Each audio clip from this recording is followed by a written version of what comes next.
अस्सलामुअलैकुम, good morning, good morning, good morning Pakistan. एक और सुबह में आप सभी को खुशामदीद। उम्मीद करता हूँ आप लोग खैरियत से होंगे, जहाँ पर भी होंगे। घरों से निकलने की तैयारी हो चुकी होगी, कुछ की यूनिवर्सिटीज़ की तरफ, स्कूल की तरफ और इवन ऑफिस की तरफ भी। आप सभी को बहुत बहुत जुम्मा मुबारक। मैं हूँ हाफिज नजम साकिब और मेरे साथ हैं Halima Zulfiqar ji. Good morning and a very warm welcome in the show. जिस तरह से नजम ने कहा, लोग निकल रहे होंगे या निकल चुके होंगे ऑफिस जाने के लिए, स्कूल कॉलेजेस तो अभी तक लग भी चुके होंगे, लेकिन जितने भी लोग इस वक्त घरों से निकल रहे हों, ट्रैफिक रूल्स की बहुत ज़्यादा वॉयलेशन आजकल देखने में आती है। थोड़ा सा ख्याल करें। वैसे तो हमेशा हाँ, लेकिन पीक आवर्स में बहुत ही ज़्यादा, और हर किसी को सुबह के वक्त जल्दी होती है, लेकिन थोड़ा सा अपना भी ख्याल करें और दूसरों का भी ख्याल करें। डेफिनेटली आज जो है पोलियो कैंपेन का आखिरी दिन है, इसलिए पोलियो वर्कर्स जब आप लोगों के घरों पे दस्तक दें, आए वहाँ पे, तो उनके साथ गलत बयानी ना करें और अपने बच्चों को उनसे ना छुपाएं। ज़रूर उनको पोलियो के कतरे पिलाएं, क्योंकि ये एक ऐसा मर्ज है कि अगर एक दफ़ा ये हो जाए किसी इंसान को तो उसका कोई रिवर्स नहीं है। तो इसके बारे में थोड़ी सी हमारी भी जिम्मेदारी बनती है। पहले भी इसके बारे में बात की थी जब ये कैंपेन शुरू हुई थी, और आज इसका आखिरी दिन है। तो प्लीज़ अपने बच्चों को, अगर आप लोगों के घर पे अनफॉर्चुनेटली पोलियो की टीम नहीं पहुंच सकी, तो कोशिश करें कि खुद जाके उन लोगों को वो कतरे पिला। डेफिनेटली। अच्छा जी। और आज की एक और चीज़ जो है वो हम लोग शेयर करना चाहेंगे कि हम लोग अक्सर जिक्र करते रहते हैं, परसों भी बल्कि हम लोग जिक्र कर रहे थे इसी चीज़ का, कि पाकिस्तान में हम लोग बात करते हैं इंटरटेनमेंट के मौके मौजूद नहीं है। और जब इंटरटेनमेंट होती है तो फिर हम लोग भाग रहे होते हैं कि यार इधर नहीं जाना, ठीक है ठंड है इस वजह से नहीं जाना, या फिर हम लोग इस टो में लग जाते हैं कि कोई कॉन्सर्ट हो रहा है, कोई इवेंट हो रहा है, तो उसके फ्री के पासेस जो है ना वो मिल जाए। तो ऐसा नहीं होगा सीन, ठीक है। अगर इंटरटेनमेंट आपने एंजॉय करनी है तो इंटरटेनमेंट के लिए आपको पे करना पड़ेगा। और जब आपके अपने शहर में, ठीक है, आप अपने दोस्तों के साथ, अपनी फैमिली के साथ एंजॉय कर सकते हैं, तो फिर आपको दूर जाने की क्या जरूरत है। बिल्कुल। मैं बात कर रहा हूँ जी, हम लोग मौजूद हैं इस्लामाबाद में, और बहुत सारे लोग जो है ना वो पूछ रहे होते हैं कि कुछ इवेंट्स आ रहे हैं, और लाइफ अक्सर पार्ट बनता रहता है मुख्तलिफ इवेंट्स का, लेकिन इस दफा फुल फ्लैश तौर पर हम लोग एक इवेंट का पार्ट बन चुके हैं, ठीक है। और उस इवेंट को जो है वो आज 2 दिसंबर और कल 3 दिसंबर जो है Pakistan national council of arts जो PNCA है, वहाँ पर इवेंट हो रहा है फेस म्यूजिक फेस्ट, जहां पर इस दफा जो है पहली दफा जैज इंटरनेशनल स्टेज भी सज रहा है। बहुत हम लोग इस चीज का भी इंतजार करते रहते हैं कि इंटरनेशनल आर्टिस्ट पाकिस्तान कब आएंगे। तो वहां पर आपको इंटरनेशनल आर्टिस्ट तो मिलेंगे, लेकिन उसके साथ साथ हमारी इतनी खूबसूरत बेल्ट है, जब हम शुरू करते हैं गिलगित बल्तिस्तान से, फिर KPK की तरफ आ जाएं, बलोचिस्तान की तरफ आ जाएं, सिंध की तरफ चले जाएं, पंजाब का खूबसूरत कल्चर देख लें, इतने मुख्तलिफ रंग हैं, और उन्हीं रंगों के इम्तजाज का ये इवेंट, फेस इवेंट होने जा रहा है आज, जो इस वक्त कुछ देर बाद जो है वो शुरू हो जाएगा। जुम्मे के बाद आप लोग जा सकते हैं। और कल भी ये इवेंट रहेगा रात 11-12 बजे तक, जिसके अंदर फूड स्टॉल्स मौजूद होंगे, जिसके अंदर जैज का इंटरनेशनल स्टेज सजेगा। मेन स्टेज के ऊपर बहुत सारी परफॉर्मेंस हैं, वो प्रोग्राम में आगे चल के आपको अनाउंस करते रहेंगे, लेकिन डू कम यहाँ पर। अगर हम लोगों से भी आपने मिलना है तो भी आप वहाँ आ बहुत सकते सारी हैं। रिक्वेस्ट आ रही होती है मुलाकात के लिए, हम भी वहाँ पे मौजूद होंगे आप लोगों के साथ, और पूरा टाइम कोशिश करेंगे रहें और आप लोगों को डिफरेंट लोगों से मिलवाए। बहुत ही बड़ा इवेंट है जिस तरह नजम ने कहा, और हम लोग इस तरह के इवेंट की ख्वाहिश में होते हैं कि इस तरह के मौके आए और हम उन्हें अवेल कर सके। कोविड की वजह से कुछ ब्रेक आ गया था कि इस तरह के इवेंट्स में, लेकिन अब अल्हम्दुलिल्लाह जो है वो इस तरह के इवेंट दोबारा शुरू हो रहे हैं। तो आप लोगों से इंशाल्लाह आज शाम को मुलाकात होगी। इंशाल्लाह आज शाम को मुलाकात होगी। जरूर आएं अपनी फैमिली के साथ, क्योंकि फैमिली एंटरटेनमेंट है, फैमिली के साथ भी एंजॉय करने के लिए आएं, अपने दोस्तों के साथ अगर आप लोगों ने आना है तो वहां पर भी आएं। और दूसरी चीज जो स्टेज पे भी बार बार अनाउंस की जाएगी, लेकिन अभी इसी प्लेटफॉर्म के थ्रू आप लोगों को मैं बता दूं कि बहुत अच्छी लाइनअप है, तो जरा जो है ना वो इखलाकियात का हम लोगों ने ख्याल रखना है। बिल्कुल। ऐसी सिचुएशन में हम लोग देखते हैं कि पता नहीं क्यों हम लोग पागल हो जाते हैं, ठीक है। तो आप लोग ने पागल होना है, लेकिन क्रेजीनेस शो करनी है अच्छे अंदाज में, ठीक है। बाकी वहां पर मुलाकात होगी, जो लाइनअप है वो लाइनअप आप लोगों से शेयर करूंगा, लेकिन कुछ गेस्ट और ख़ास तौर पर फेस इवेंट जो है वो इतने अरसे से, ये फेस फाउंडेशन पूरी है पाकिस्तान में जो ये काम कर रही है, और पाकिस्तान के कल्चर को भी प्रमोट किया जा रहा है, पाकिस्तान के टैलेंट को प्रमोट किया जा रहा है, लोकल आर्टिस्ट को प्रमोट किया जा रहा है, साथ ही साथ आप सबके लिए इंटरनेशनल आर्टिस्ट को यहाँ पर लाया जा रहा है, डिफरेंट एम्बेसीज के साथ काम किया जा रहा है, स्कूल्स हैं ट्रेनिंग के लिए वर्कशॉप्स करवा रहे हैं। फेस फाउंडेशन का बहुत एक बड़ा विजन और मिशन है, उसकी तरफ बढ़ेंगे। लेकिन हमारे गेस्ट जो आज मौजूद हैं इनको भी आप परफॉर्म करते हुए आज देखेंगे। हमारे साथ जो सबसे पहली शख्सियत मौजूद हैं, पाकिस्तान का एक बहुत बड़ा नाम, बल्कि इस पूरे खत्ते का बहुत बड़ा नाम, खुशहाल खान खटक साहब, उनकी 12वीं पुश्त। और हम लोग जब बात करते हैं, अभी तक हमारे प्रोग्राम में ये टॉपिक डिस्कस भी नहीं हुआ था, क्लासिकल डांस और फिर उसमें खास तौर पर कथक, और फिर खटक और कथक डांस का इम्तिजाज क्या है वो भी हम समझने की कोशिश करेंगे।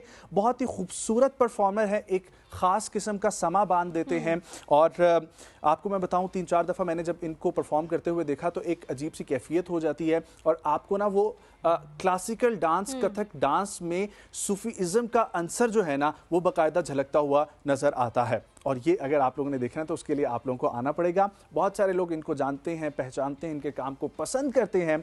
हमारे साथ मौजूद हैं जो शख्सियत, ये CEO भी हैं एक ऑर्गेनाइजेशन के, टेरी नवाब दरबार इसका नाम है, क्लासिकल डांसर हैं, कोरियोग्राफर हैं, टीचर हैं। हमारे साथ मौजूद हैं जनाब खानजादा असफंदयार खटक साहब। अस्सलाम वालेकुम सर। वालेकुम अस्सलाम। बहुत बहुत शुक्रिया वक्त देने के लिए। कैसे मिजाज हैं आपके? मैं बिल्कुल ठीक ठाक हूँ, मौला का शुक्र है, और आपका बहुत शुक्रिया कि मुझे आपने मदऊ किया। अरे बहुत शुक्रिया आने के लिए। अच्छा, नजम ने जिस तरह से तमीज़ बांधी है ना, मैं हालांकि यहाँ पे मौजूद हूँ, मैं बैठी हुई हूँ उनके साथ, लेकिन मुझे भी हो रहा था कि बस अब दिखाई दे हम कि हाँ कौन है वो शख्सियत। हम लोग जरूर परफॉर्मेंस देखेंगे, लेकिन उसके साथ साथ अब मैंने जिसका जिक्र किया फेस फाउंडेशन का, तो फेस फाउंडेशन एक बहुत ही कमाल का विजन लेकर चल रही है पाकिस्तान को प्रमोट करने का।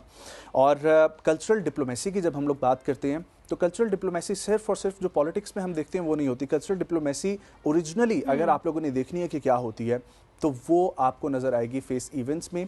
इनके जितने भी प्रोजेक्ट्स हैं उनके ऊपर भी हम लोग बात करेंगे, क्योंकि सिर्फ और सिर्फ इवेंट मैनेजमेंट ये एक पार्ट है जिसके अंदर ये कल्चर को प्रमोट कर रहे हैं। इसके अलावा ट्रेनिंग और वर्कशॉप्स के लिए ऑलवेज आप इनकी वेबसाइट पे जाएंगे तो लिखा हुआ आ रहा होता है click here for the registration, और वहाँ पर आप लोग रजिस्टर होकर इनसे ट्रेनिंग्स और वर्कशॉप में भी शामिल हो सकते हैं और बहुत कुछ सीखने को मिलेगा। सिर्फ एक चीज़ नहीं, डांस की हम बात करें, म्यूज़िक की बात करें, कल्चर को समझने की बात करें, तो उसी हवाले से फेस फाउंडेशन के CEO और ऑनर जिन्होंने ये स्टेप लिया हुआ है और बहुत ही अच्छा स्टेप लिया हुआ है, हमारे साथ मौजूद हैं मोहतरम जीजा फजली साहब। अस्सलाम वालेकुम। वालेकुम सलाम। Good morning, thank you so much for coming. Good morning to you too, both of you. कैसे हैं आप? बिल्कुल ठीक ठाक, आप सुनाएं? अरे सबसे पहले तो बहुत शुक्रिया इस तरह के इवेंट्स जो है ना वो करवाने के लिए, क्योंकि पाकिस्तान में वैसे ही बड़ा एंटरटेनमेंट के कम सीन्स देखने को मिलते हैं। बड़े अरसे बाद ये कामयाब हुए हैं हम, 2 साल कोविड, फिर उसके बाद पॉलिटिकल सिचुएशन, बट अल्हम्दुलिल्लाह आज शाम इस्लामाबाद में एक नया रंग आएगा और एक नई एनर्जी आएगी। So looking forward to that. अच्छा, कल भी हम लोगों के साथ मार्शल बेलिंस्की मौजूद थे, फेस के ही कुछ आर्टिस्ट थे, वहाँ पे परफॉर्म करते हुए आपको नजर भी आएंगे इंशाल्लाह आज और कल दोनों दिन। लेकिन सबसे पहले आगे तो बातें होती रहेंगी, नाम का क्या मतलब है?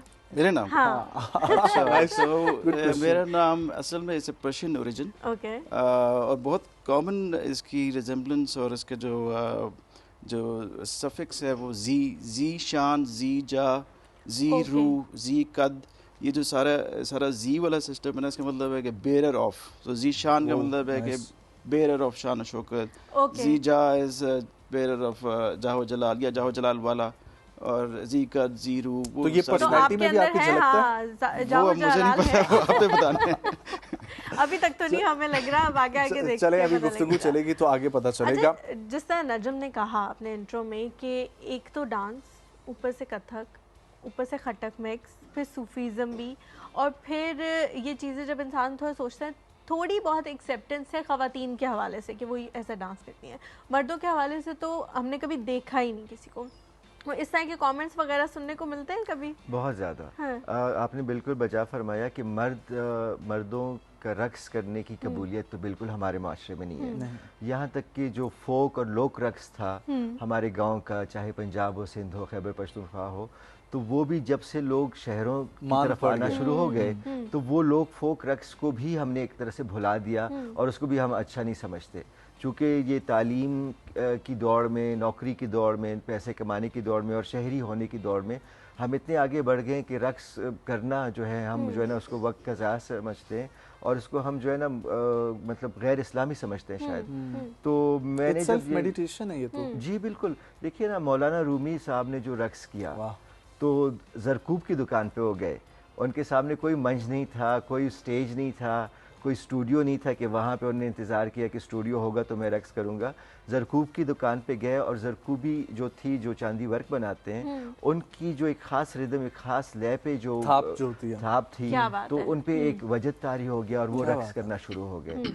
तो देखिए, तो अब उसमें वो खुदा की हम्दो-सना में लग गए ना, वो उनको एक और कैफियत उन पे तारी हो गई। असफन भाई, लेकिन इसका स्टार्ट कहाँ से हुआ आपका? क्योंकि माशाल्लाह से आपका बैकग्राउंड देखें तो आपका फैमिली बैकग्राउंड बड़ा स्ट्रॉन्ग आ रहा है और उसकी भी एक बड़ा इन्फ्लुएंस होता है शख्सियत के ऊपर, और फिर उसके बाद ये स्टार्ट कहाँ से था? ये पहला इनिशिएटिव क्या था? तो हुआ खुशहाल खान खटक से, चूँकि जो शायर होता है वो भी बहुत बड़ा फनकार होता है। शायर जो होता है वो अल्फाज का रक्स करता है, अल्फाज का रक्स है, और जो रकास है वो आज़ा की शायरी करता है। तो देखिए, आज से 12 यानी नस्लें पहले, 12 जनरेशन्स पहले, खुशहाल खान खटक जो खुद एक फ़नकार थे, खुद शायर थे और अल्फाज का रक्स करते थे, तो वो देखिए खून में तो आता है, जीन्स में तो आजकल मेडिकल साइंस ने साबित किया है कि things are transferred, information is transferred to next generation.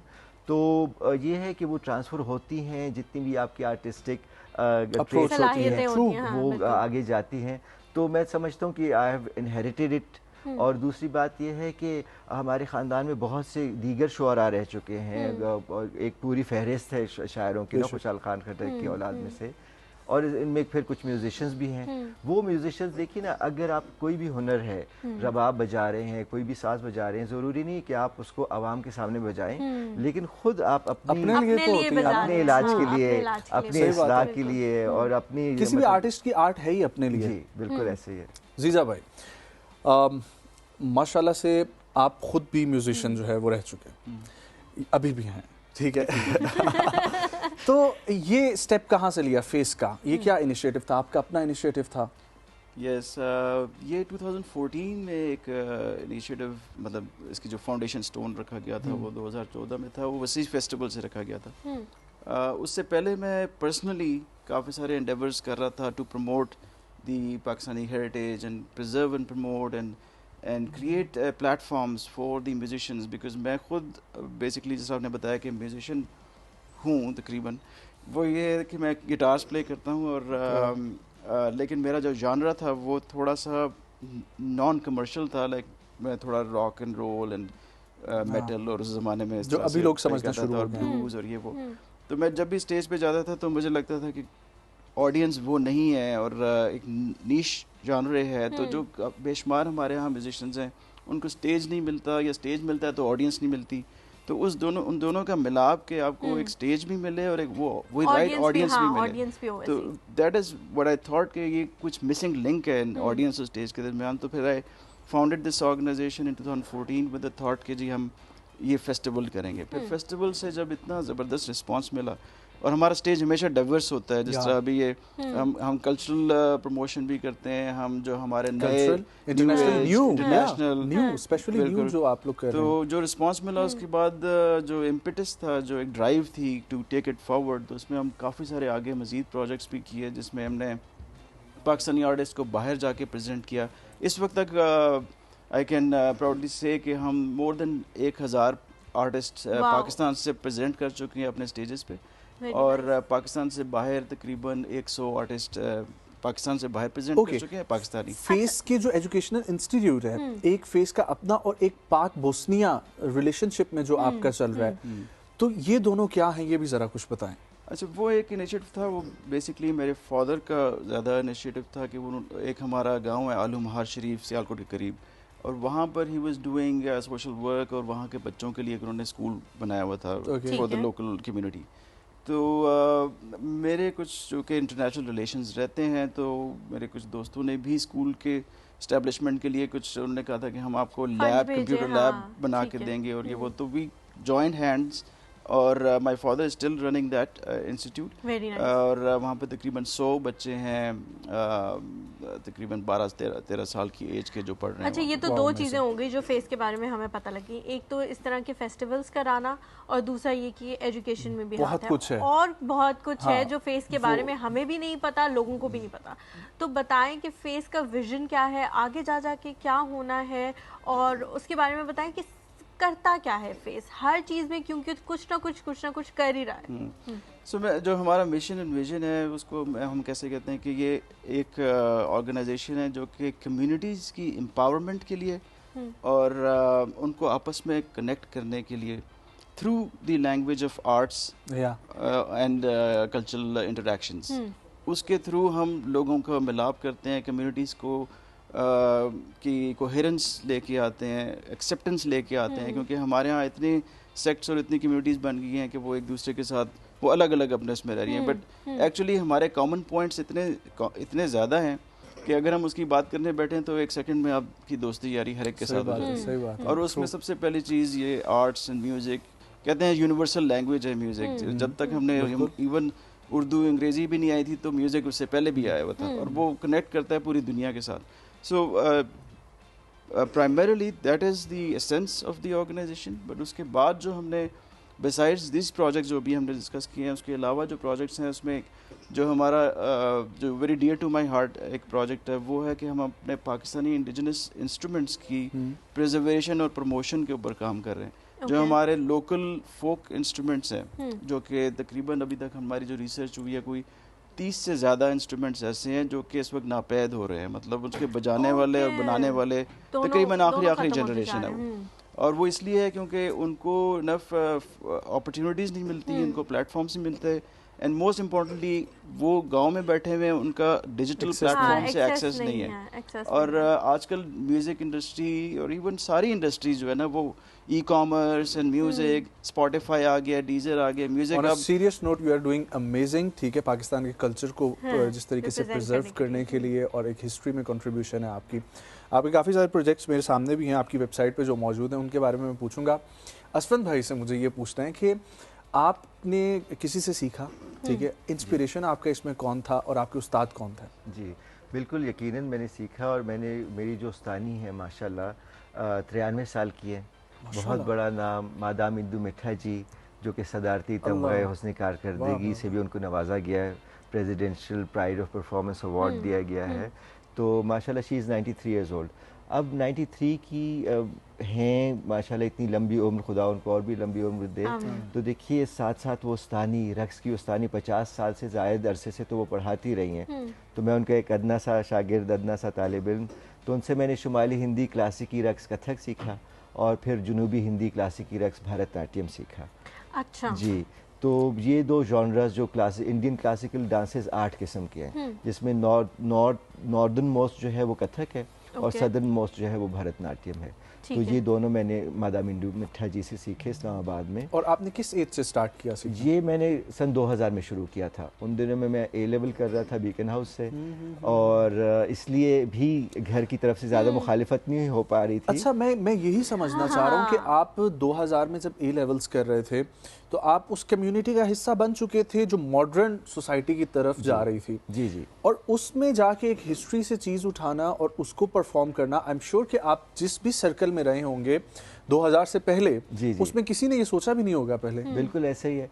असल में रक्स का शौक़ तो मुझे बचपन से ही था, लेकिन उस तरह से मेरी कोई उस्तानी या मेरे कोई उस्ताद नहीं थे। और वही कि ना वो यूट्यूब का दौर था कि मैं यूट्यूब से कुछ सीख लेता, ना इंटरनेट शुरू हुआ था, very limited options.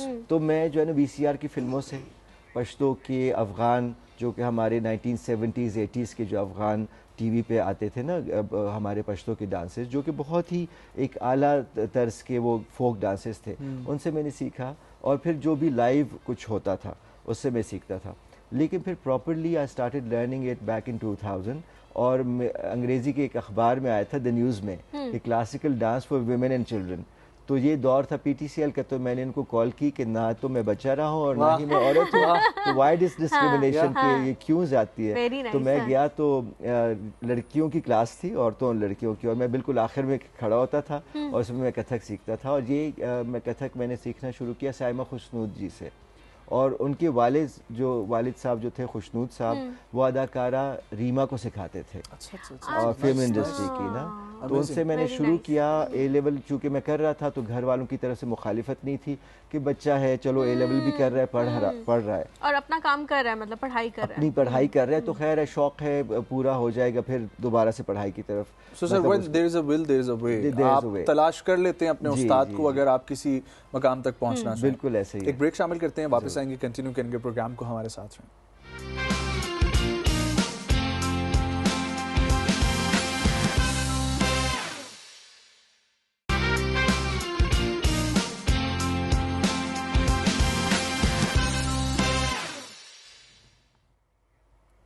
Welcome back to the show. हम लोग बात कर रहे हैं फेस फेस्टिवल के हवाले से जो आज शाम को और कल शाम को PNCA में होगा। आप लोग वहां आ सकते हैं, उसके लिए बहुत सारी परफॉर्मेंसेस दिखाई जाएंगी और बहुत सारे फूड के भी वहां पे आपको मिलेंगे।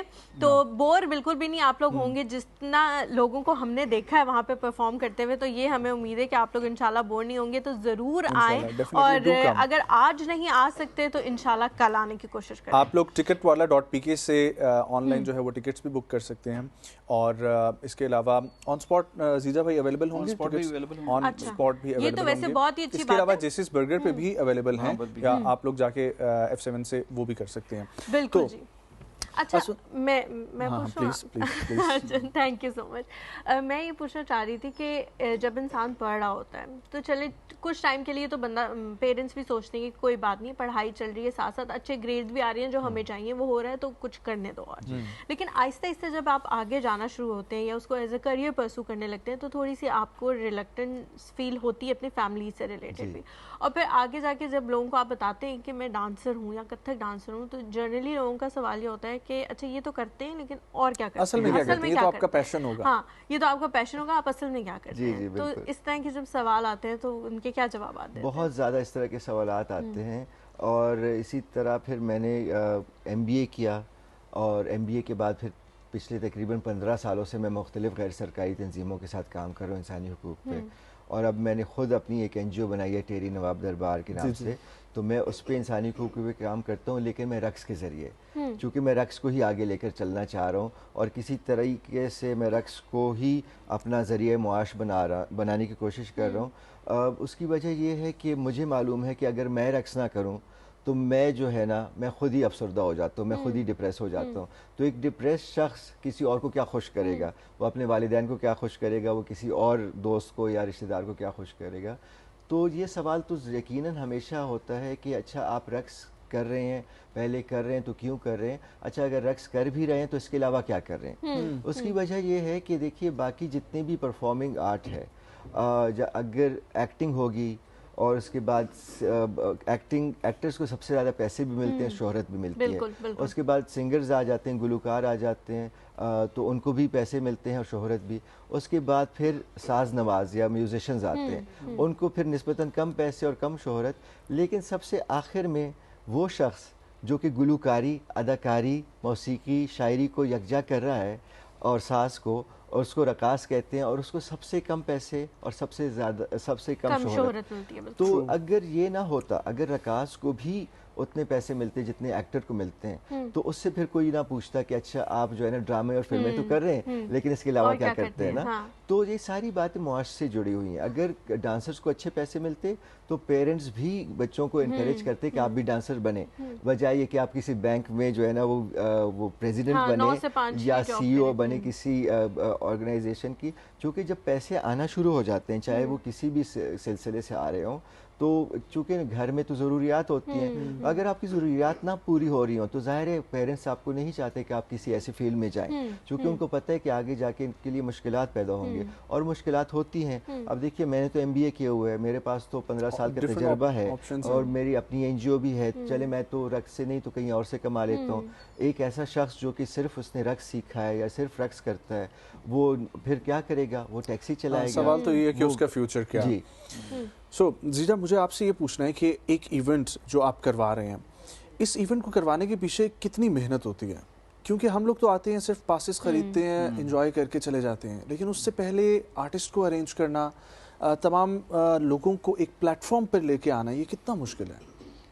इसमें तकरीबन अगर ऑर्गेनाइजेशनल पॉइंट ऑफ व्यू से देखा जाए तो तकरीबन 12 से 15 डिपार्टमेंट्स मुख्तलिफ बनते हैं, जो जिसमें हर डिपार्टमेंट के अंदर 5 से 8 की टीम मेंबर्स होते हैं। तो मैं इस वक्त जो टीम पूरी काम कर रही है वो 70-80 के करीब है जो कि इस फेस्टिवल पे काम कर रहे होंगे, और हर एक अपनी अपनी जिम्मेदारी देख रहा है। और सबसे जो बड़ा चैलेंज मुझे इसमें नज़र आता है, ठीक है मैनेजमेंट स्किल्स हर बंदा जो है वो किसी ना किसी तरह से मैनेज कर लेता है, but fund raising is the biggest challenge इस दौर में।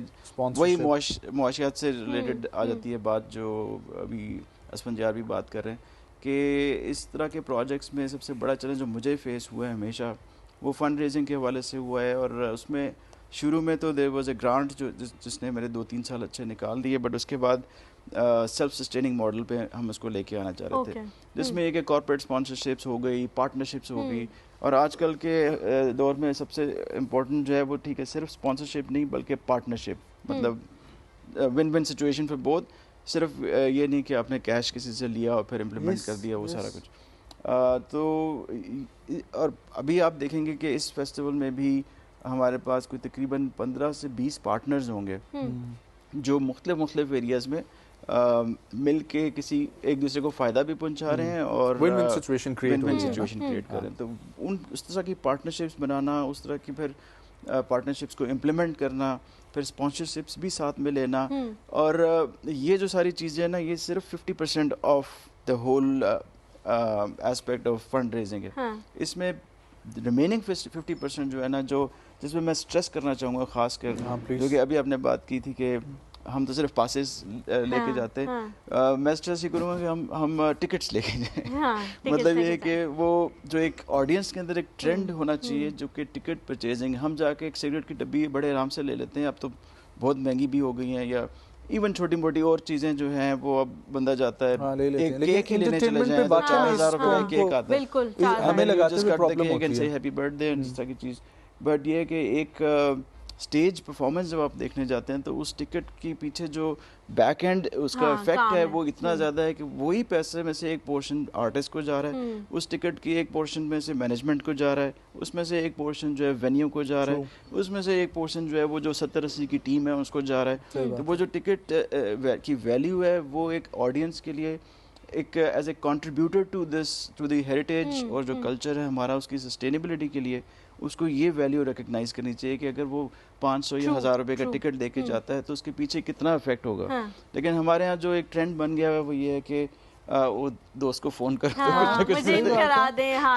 अब देखिए आपकी टीम मेंबर्स में से ही बाउंसर्स जो हैं, ठीक है, वो किसी के जानने वाले होंगे, जो परफॉर्मेंस कर रहे हैं वो किसी के जानने वाले होंगे, आपकी डिफरेंट टीम मेंबर्स में लोग ऐसे होते हैं कि उनको फिर हेल्प करनी पड़ती है, और इस तरीके से जो है ना वो at the end of the day loss होता है। अगर आप ना हेल्प करें तो लोग बड़ा बुरा मनाते हैं कि ये देखो तुम्हारे तो बस में है लेकिन तुम कर नहीं रहे हो। मेरे साथ ऐसा होता है। मेरे तमाम दोस्तों से ये रिक्वेस्ट है कि आज के और कल के दिन के कोई भी मुझसे जो है वो पास ना मांगे, क्योंकि मैं नहीं देने वाला। पास मांग के शर्मिंदा ना, वो जिस तरह दुकानों के बाहर लिखा होता है ना उधार मांग के शर्मिंदा ना हो, तो उसी तरह पास मांग के भी शर्मिंदा ना हो, हम नहीं देंगे आपको पास। बिल्कुल ऐसे जो है ना वो सीन नहीं होगा। मुझे बताएं कि जाहिर है लोकल भी बहुत ज़्यादा आर्टिस्ट हैं पाकिस्तान में अल्हम्दुलिल्लाह, इंटरनेशनल जिस तरह आपने कहा कि इंटरनेशनल आर्टिस्ट को भी यहाँ बुला के परफॉर्म करवाया जाता है, तो पिक एंड चूज़ का क्या सीन होता है, किस तरह से करते हैं? क्योंकि जाहिर है टैलेंट इतना ज़्यादा है और हर किसी का दिल भी करता है कि हर टैलेंट को प्रमोट भी किया जाए, लेकिन एक अमाउंट के अंदर रहते हुए ही आपको लेके आना पड़ता है। तो कैसे उन लोगों को लेके आते हैं, कौन डिसाइड करता है कि ये परफॉर्म करेगा, ये परफॉर्म नहीं करता?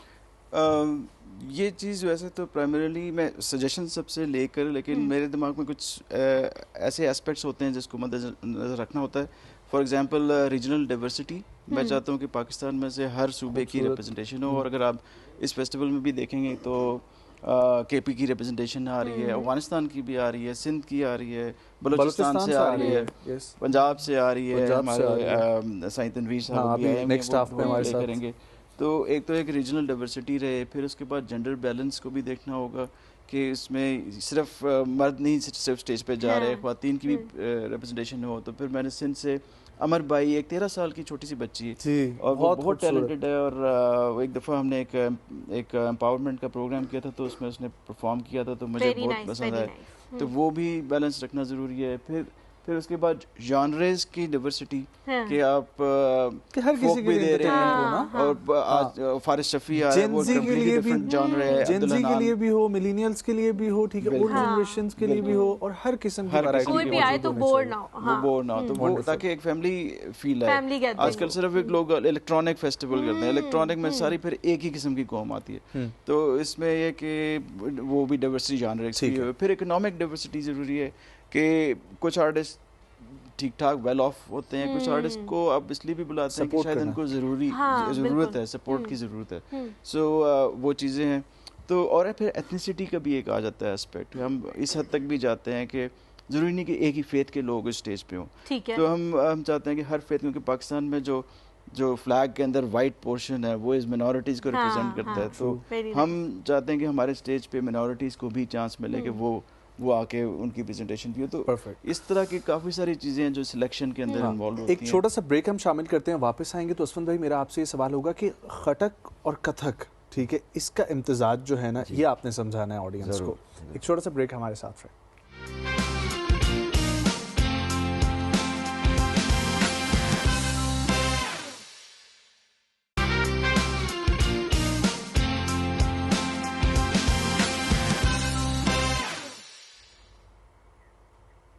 Welcome back to the show. FACE का जो फेस्टिवल हो रहा है आज शाम को, आप लोगों ने ज़रूर जाना है। बार बार इसी वजह से कह रहे हैं कि फिर बाद में कोई ये ना कहे कि हमसे मिस हो गया।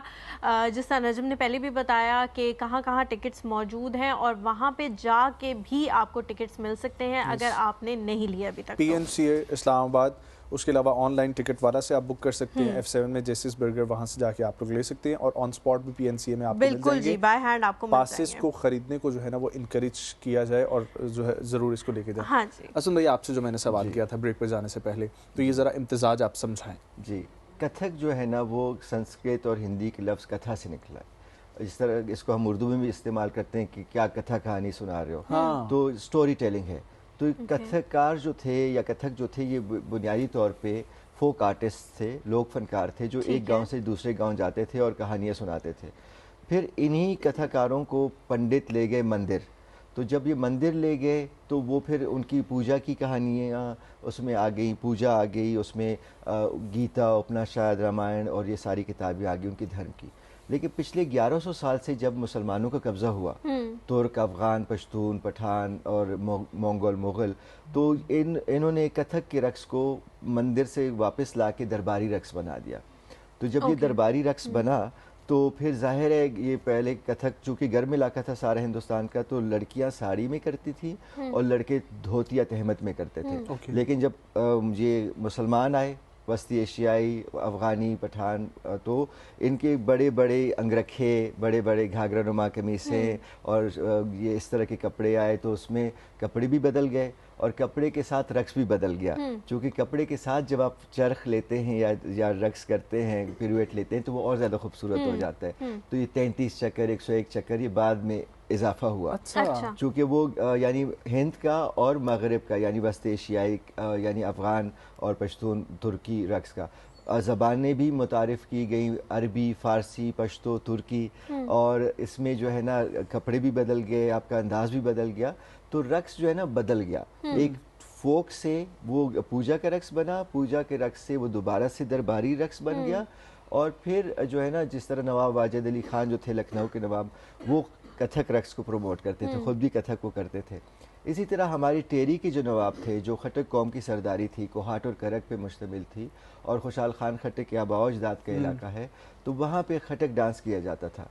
अब खटक डांस जो है ये जो है ना तलवारों के साथ किया जाता था, और उसकी वजह ये थी कि ये बैटल एक्सरसाइज था, जंगी मश्क थी, यानी तलवारों के साथ वो तमरीन करते थे, प्रैक्टिस करते थे, so that they could fight with their neighbouring tribes. चूँकि इस तरह मुनज़्ज़म अफवाज तो नहीं थी, मतलब उसके लिए ज़्यादा सरमाया चाहिए होता है, तो इसलिए वो जो है ना वो तलवारों के साथ रक्स करते थे, अतान करते थे, तो उससे तमरीन भी हो जाती थी और रक्स में भी आ जाता था। ठीक है। तो मैंने जब मादाम इंदु मिठा जी से शुमाली हिंदी क्लासिकी रक्स कथक सीखा, तो मैंने कहा चूँकि मैं अफ़गान हूँ, पठान हूँ, पश्तून हूँ, तो अगर मैं इसी की दोहराई करता रहूँगा तो मुझ में और एक लखनवी लड़के में या एक कराची या लाहौर के लड़के में फ़र्क नहीं होगा। और मैंने कहा कि मेरी जिम्मेदारी बनती है कि पश्तूनों की एक पॉजिटिव इमेज को फैलाने के लिए उनको कल्चर के ज़रिए, चूँकि ना अब ये पिछले कुछ सालों से एक नेगेटिव इमेज बन गया तालिबान की वजह से या दीगर कुछ वजूहात की बिना पे, तो अब इसको दोबारा रिवाइव करना चाहिए एक पॉजिटिव इमेज को। तो मेरे रक्स में कथक के लिए जो है ना मैंने उसके साथ खटक का इम्तिजाज किया, तलवार को मैं ले आया इसमें। अब तलवार जो है वो नेगेटिव एनर्जीज के साथ लड़ने की बात है ना, जो भी माशरे में showing it as an art. तो माशरे में जो भी नाइंसाफ़ी है, जो भी आपकी नेगेटिव एनर्जी है, उसको आप तलवार से उसका मुकाबला करें, जिहाद करें। सुर्ख रुमाल तो वैसे भी प्यार का पैगाम है, और जो घुंघरू है वो एक साज है। देखिए घुंघरू एक साज है, ठीक है, तो साज तो हमेशा मोहब्बत का पैगाम होता है, और घुंघरू की भी हमें उतनी ताज़ीम करनी चाहिए जितनी हम रबाब की करते हैं, सितार की करते हैं, शहनाई की करते हैं, क्योंकि ये प्यार और मोहब्बत से ही हम लोगों के दिल जीत सकते हैं। उसके अलावा तो ना फिर दहशत गर्दी रह जाती है, बुनियाद परस्ती रह जाती है।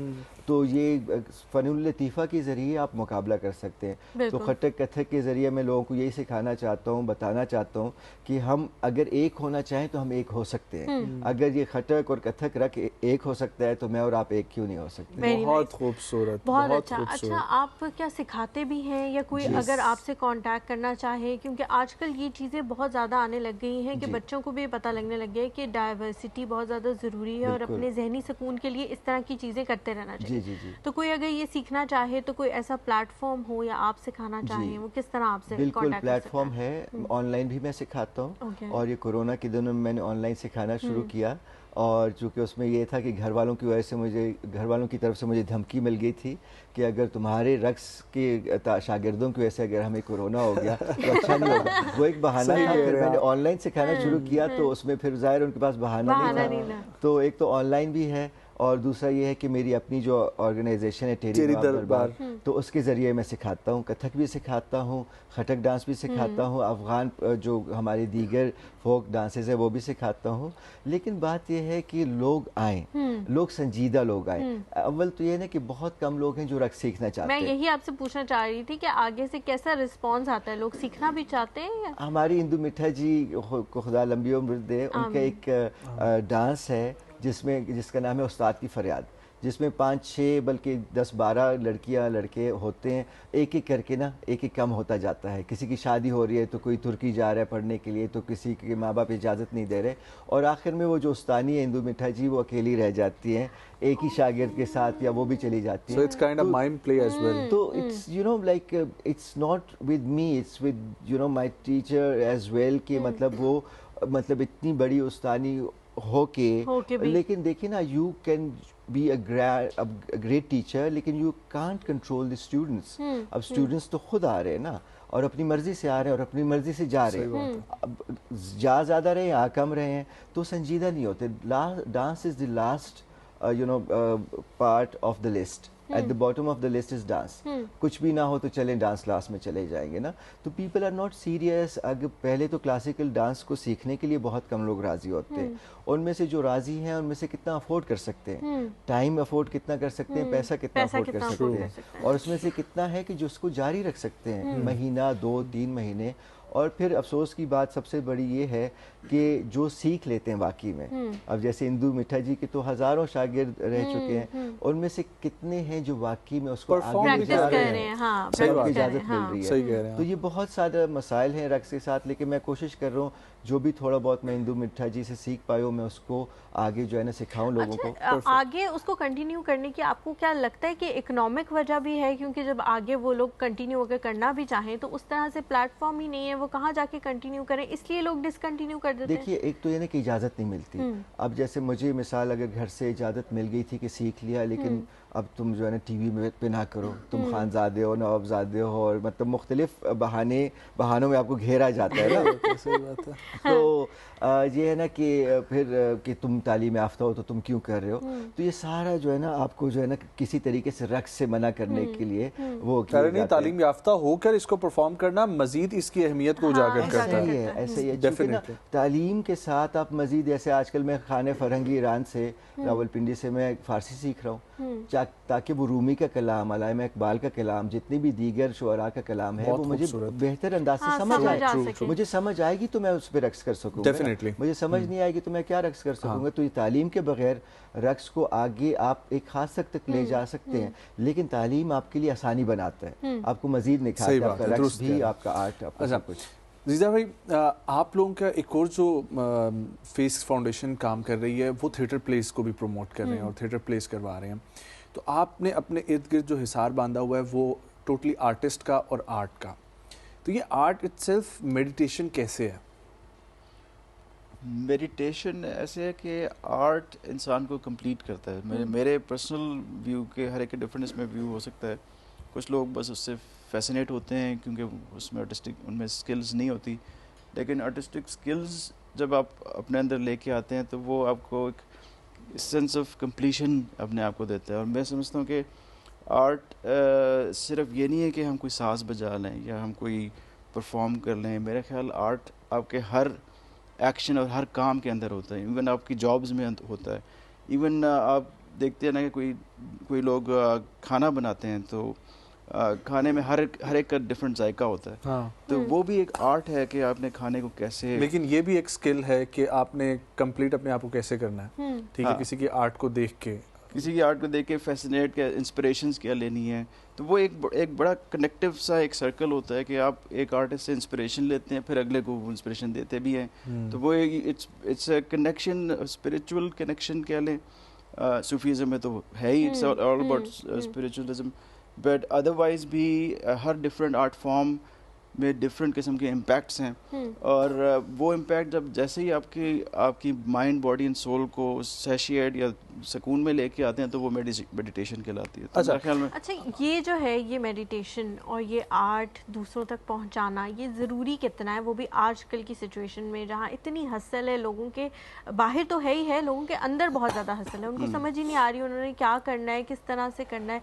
एक अजीब हम लोग ना शिकार है उसका, समझ, हाँ, कश्मकश का शिकार है, हमें समझ नहीं आ रही कि हमने क्या करना है, हमारा गोल क्या है। मेरा ख्याल में पर्सनली स्पीकिंग आर्ट पहुंचाना नहीं होता, आर्ट रिसीव करना होता है। It's more about receiving than providing. आप जितना मर्जी किसी इररेलेवेंट ऑडियंस के सामने कुछ प्रेजेंटेशन दे दें तो आपको खुद ही थोड़ी सी शर्मिंदगी भी हो जाती है कि भाई किधर आ गया हो। तो वो it's more about receiving and one has to just have that instinct या have that feeling inside, human feeling जैसे कहते हैं, जिसका आर्ट से बहुत गहरा ताल्लुक है, वो आपके अंदर होनी चाहिए। और वो कई दफ़ा पहले फीलिंग्स होती हैं, बाद में आर्ट आता है, या पहले आर्ट आता है और बाद में फीलिंग्स आती हैं, उनका भी आपस में ताल्लुक है। तो I think one should just not go into this normality of life के सुबह उठ के बस गए, नौकरी की, वापस आके सो गए। बीच में कुछ टाइम निकालें कि एंटरटेनमेंट तो ज़रूरी है। Entertainment is also kind of a little different. Art and entertainment go together, but एक pure entertainment could be something else also. और entertainment की कैटेगरी में फिर काफी सारी अलग-अलग होती है। वो भी है ना पर्सनल प्रेफरेंसेस कि आपकी एंटरटेनमेंट है क्या, लेकिन ये जिंदगी का जरूर पार्ट होनी चाहिए। हाँ, हर दिन में एक कुछ ना कुछ वक्त निकालना चाहिए और किसी भी पैशन को जो है ना को एब्जॉर्ब करना चाहिए by receiving different art forms, चाहे वो रक्स हो जाए या वो म्यूजिक हो जाए या वो थिएटर हो जाए या उस तरह। ठीक हो गया। एक लास्ट सवाल, उसके बाद हम लोग ब्रेक लेते हैं। उन्होंने जिक्र कर लिया ऑडियंस का। ऑडियंस का रिस्पांस जो है ना वही पेट्रोल होता है जो आर्टिस्ट परफॉर्म कर रहा होता है उसका। बिल्कुल ऐसा ही है। ट्रू। और ऑडियंस के रिस्पांस से आपको एनर्जी मिलती है। सही बात है। और कभी कभी ऑडियंस के गलत रिस्पांस से ज़ाहिर नेगेटिव एनर्जी भी ट्रांसफर होती है ना। तो ये है कि बहुत मज़ा आता है जो ऑडियंस के रिस्पांस से, जो आपके अंदर वो एक खुमार आता है ना, एक्सटेसी आती है, उस जैसा ना कोई अवार्ड है ना कोई, सही बात है, कोई भी nothing else can you know give you that high which the audience gives you while you are performing. और उसके बाद भी ज़ाहिर है तो यू नो ये सारी एनर्जी का तबादला है। क्वांटम फिज़िक्स अगर आप देखें, देखिए ना नए जदीद दौर में अगर आप रक्स को देखें तो क्वांटम फिज़िक्स के ज़रिए अगर आप इसको देखें तो it's all transfer of energy, और इसमें positive energy and it heels you from inside. देखिए कायनात का हर ज़रा रक्स में है, हर ज़रा, चूँकि रिदम में चल रहा है, हर चीज़ रिदम में। ट्रू। तो आपके दिल की धड़कन से लेके हर चीज़ एक खास लय है, और अगर वो लय थोड़ी सी ख़राब हो जाए तो आपको हार्ट अटैक हो जाता है। तो इसी तरह जो है ना ये है कि रक्स के बगैर तो कुछ भी नहीं है, पूरी दुनिया रिदम तो में चल रही है। वो तो खुदा की कायनात में, क्योंकि खुदा खुद मुसव्विर है और वो खूबसूरती को पसंद खूबसूरत है और खूबसूरती को पसंद हाँ, करता है। बिल्कुल। बहुत शुक्रिया असफन भाई, इंशाल्लाह ज़रूर आज भी आपकी परफॉर्मेंस देखने को मिलेगी और उससे महजूज होने का ज़रूर मौका मिलेगा। बहुत शुक्रिया वक्त देने के लिए। जीजा भाई हमारे साथ ही मौजूद होंगे सेकंड हाफ में। एक और आर्टिस्ट जो है, जिस तरीके से हमने KPK के रंग की बात की, अब पंजाब के रंग जो है वो सजाते हैं अपने सेट पे, लेकिन एक छोटा सा ब्रेक हमारे साथ रहे।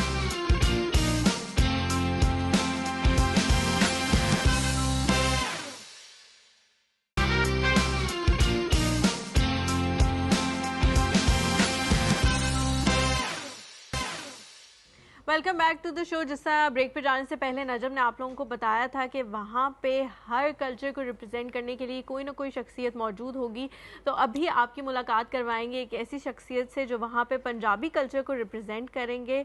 और पंजाबी कल्चर इतनी डाइवर्सिटी है इसके अंदर, इतनी इवन पंजाबी भी अगर नजम आप बोलना शुरू करें ना तो हर जगह की थोड़ी थोड़ी मोल्ड होती जाती है। अगर आप पोठोहारी देखें तो वो भी है तो एक पंजाबी की टर्म, लेकिन थोड़े से मोल्ड होके वर्ड्स होंगे। तो इसी तरह उसमें हर डांस का, कपड़ों का देख लें आप, और चीज़ें देख लें। और एक और चीज़ जो है ना पंजाब के कल्चर में बहुत ज़्यादा है, ढोल। हाँ। और ढोल मुझे पर्सनली इतनी पसंद है कि ढोल कहीं भी बज रहा हो, कहीं भी कोई बारात आ रही हो, बारातों में ही वैसे आजकल तो हम देखते हैं ढोल बजता हुआ, कहीं भी कोई बारात आ रही हो तो अगर आप फूल पकड़ के भी खड़े हैं ना तो मैं थोड़ी थोड़ी हिल रही हूँ। अच्छा, मुझे इसी चीज से इख्तिलाफ है कि सिर्फ और सिर्फ शादियों में ढोल क्यों बजता है। ठीक है, ये बड़ा ढोल जब आप बात करेंगे ना पंजाब के, आपने जो है वो जुबानों की बात की, पोठवार रीजन, सराइकी, हिंद को, आप फैसलाबाद वाली तरफ चले जाएं, लाहौर वाली तरफ चले जाएं, सबसे ज्यादा जो कॉमन चीज है वो है ढोल। तो वो जो ढोल है ना वो हमने सिर्फ शादियों तक ही महदूद कर दिया है, और कहीं तो अब हम लोग देखते हैं कि शादियों में भी नहीं रख रहे, जो शहरों की तरफ मूव कर गए हैं। इस चीज से सख्त इख्तिलाफ है, और यही बात है कि बड़े से बड़े स्टेज पे जो है ना वो परफॉर्मेंस होनी चाहिए, अपने कल्चर को खुल के जो है ना दुनिया के सामने रखना चाहिए कि ये हमारा इतना रिच कल्चर है। मुझे याद है कि अभी भी ऐसे खुश नसीब लोग मौजूद हैं जो फसलों की कटाई में जो है ना वो इसका जश्न मनाते हैं, और जहां पर खुशी की बात होती है वहां पर ढोल जो है वो जिक्र होता है। बसंत का इन्होंने जिक्र किया, तो इसी तरीके से आज हमारे साथ जो शख्सियत मौजूद हैं, ढोल मास्टर हैं। यूट्यूब, इंटरनेट, बहुत सारा प्यार इनको मिलता है और बुकिंग के लिए लोग लाइंस में लगे हुए हैं। ठीक है, लेकिन अनफॉर्चुनेटली इस तरीके से चंद ही नाम रह गए हैं जो इसको लेकर चल रहे हैं, सिर्फ और सिर्फ प्रोफेशन नहीं बल्कि एज ए ढोल मास्टर के तौर पर। तो हमारे साथ जो शख्सियत मौजूद हैं उनका मैं तारुफ करवाता हूं आप लोगों से, लेकिन उससे पहले आप लोगों को मैं ये बताता चलूं कि मेन स्टेज और जैज स्टेज, ये दो स्टेज सज रहे हैं फेस इवेंट में। ठीक है, अब अगर पहले बात की जाए, हाँ पहले बात की जाए अगर जैज स्टेज की, तो 2 दिसंबर को VIP पाकिस्तान का एक बैंड वो परफॉर्म कर रहे हैं। Sunny Jens Wild Wild East जो है USA से परफॉर्म कर रहे हैं। मार्सेल बेलिंस्की ट्रियो, ये पोलैंड आर्टिस्ट है, पॉलिश आर्टिस्ट हैं, ये आप देख सकते हैं इनको परफॉर्म करते हुए। 3 दिसंबर को the Late Night Cats Switzerland से जो है वो आ रहे हैं। अच्छा, रेड स्टूडियो फ्रॉम पाकिस्तान और दुशा कनेक्शन जो है वो ऑस्ट्रेलिया से यहाँ पर मौजूद होंगे, और इसकी ड्यूरेशन है 3:30 टू ऑनवर्ड 5:30। आप लोग जाके दोनों दिन एंजॉय कर सकते हैं। मेन स्टेज की बात करूं तो 2 दिसंबर को 6 बजे परफॉर्मेंसेस शुरू होंगी। शम्स राहील एंड असफन यार खटक साहब जो अभी हमारे साथ मौजूद थे। उसके बाद साइन तनवीर, ढोल प्लेयर, ढोल मास्टर बल्कि नाम आ ही गया, ठीक है, तो आपकी उनसे भी मुलाकात करवाते हैं। पंजाब के रंग, लेवा डांस बलोचिस्तान की, साकिन बैंड मौजूद होगा, बयान बैंड मौजूद होगा, Sunny Jens Wild Wild East यहाँ पर भी परफॉर्म करेंगे। अब्दुल हनान इमर्जिंग सिंगर और अमेजिंग परफॉर्मर हैं। उसके अलावा पीटर मैक्टो हंगरी से मौजूद होंगे। 3 दिसंबर की बात की जाए तो 6 ही बजे से जो है वो शुरू होंगी। अमर भाई सिंध के रंग बिखेरने के लिए, रिबल क्लब एक इमर्जिंग इस्लामाबाद का क्लब है वो मौजूद होगा। निम्रा रफीक कोक स्टूडियो और बहुत सारी खूबसूरत performances. Karakoram band again Coke studio और बहुत ही खूबसूरत शेरी खटक की परफॉर्मेंस।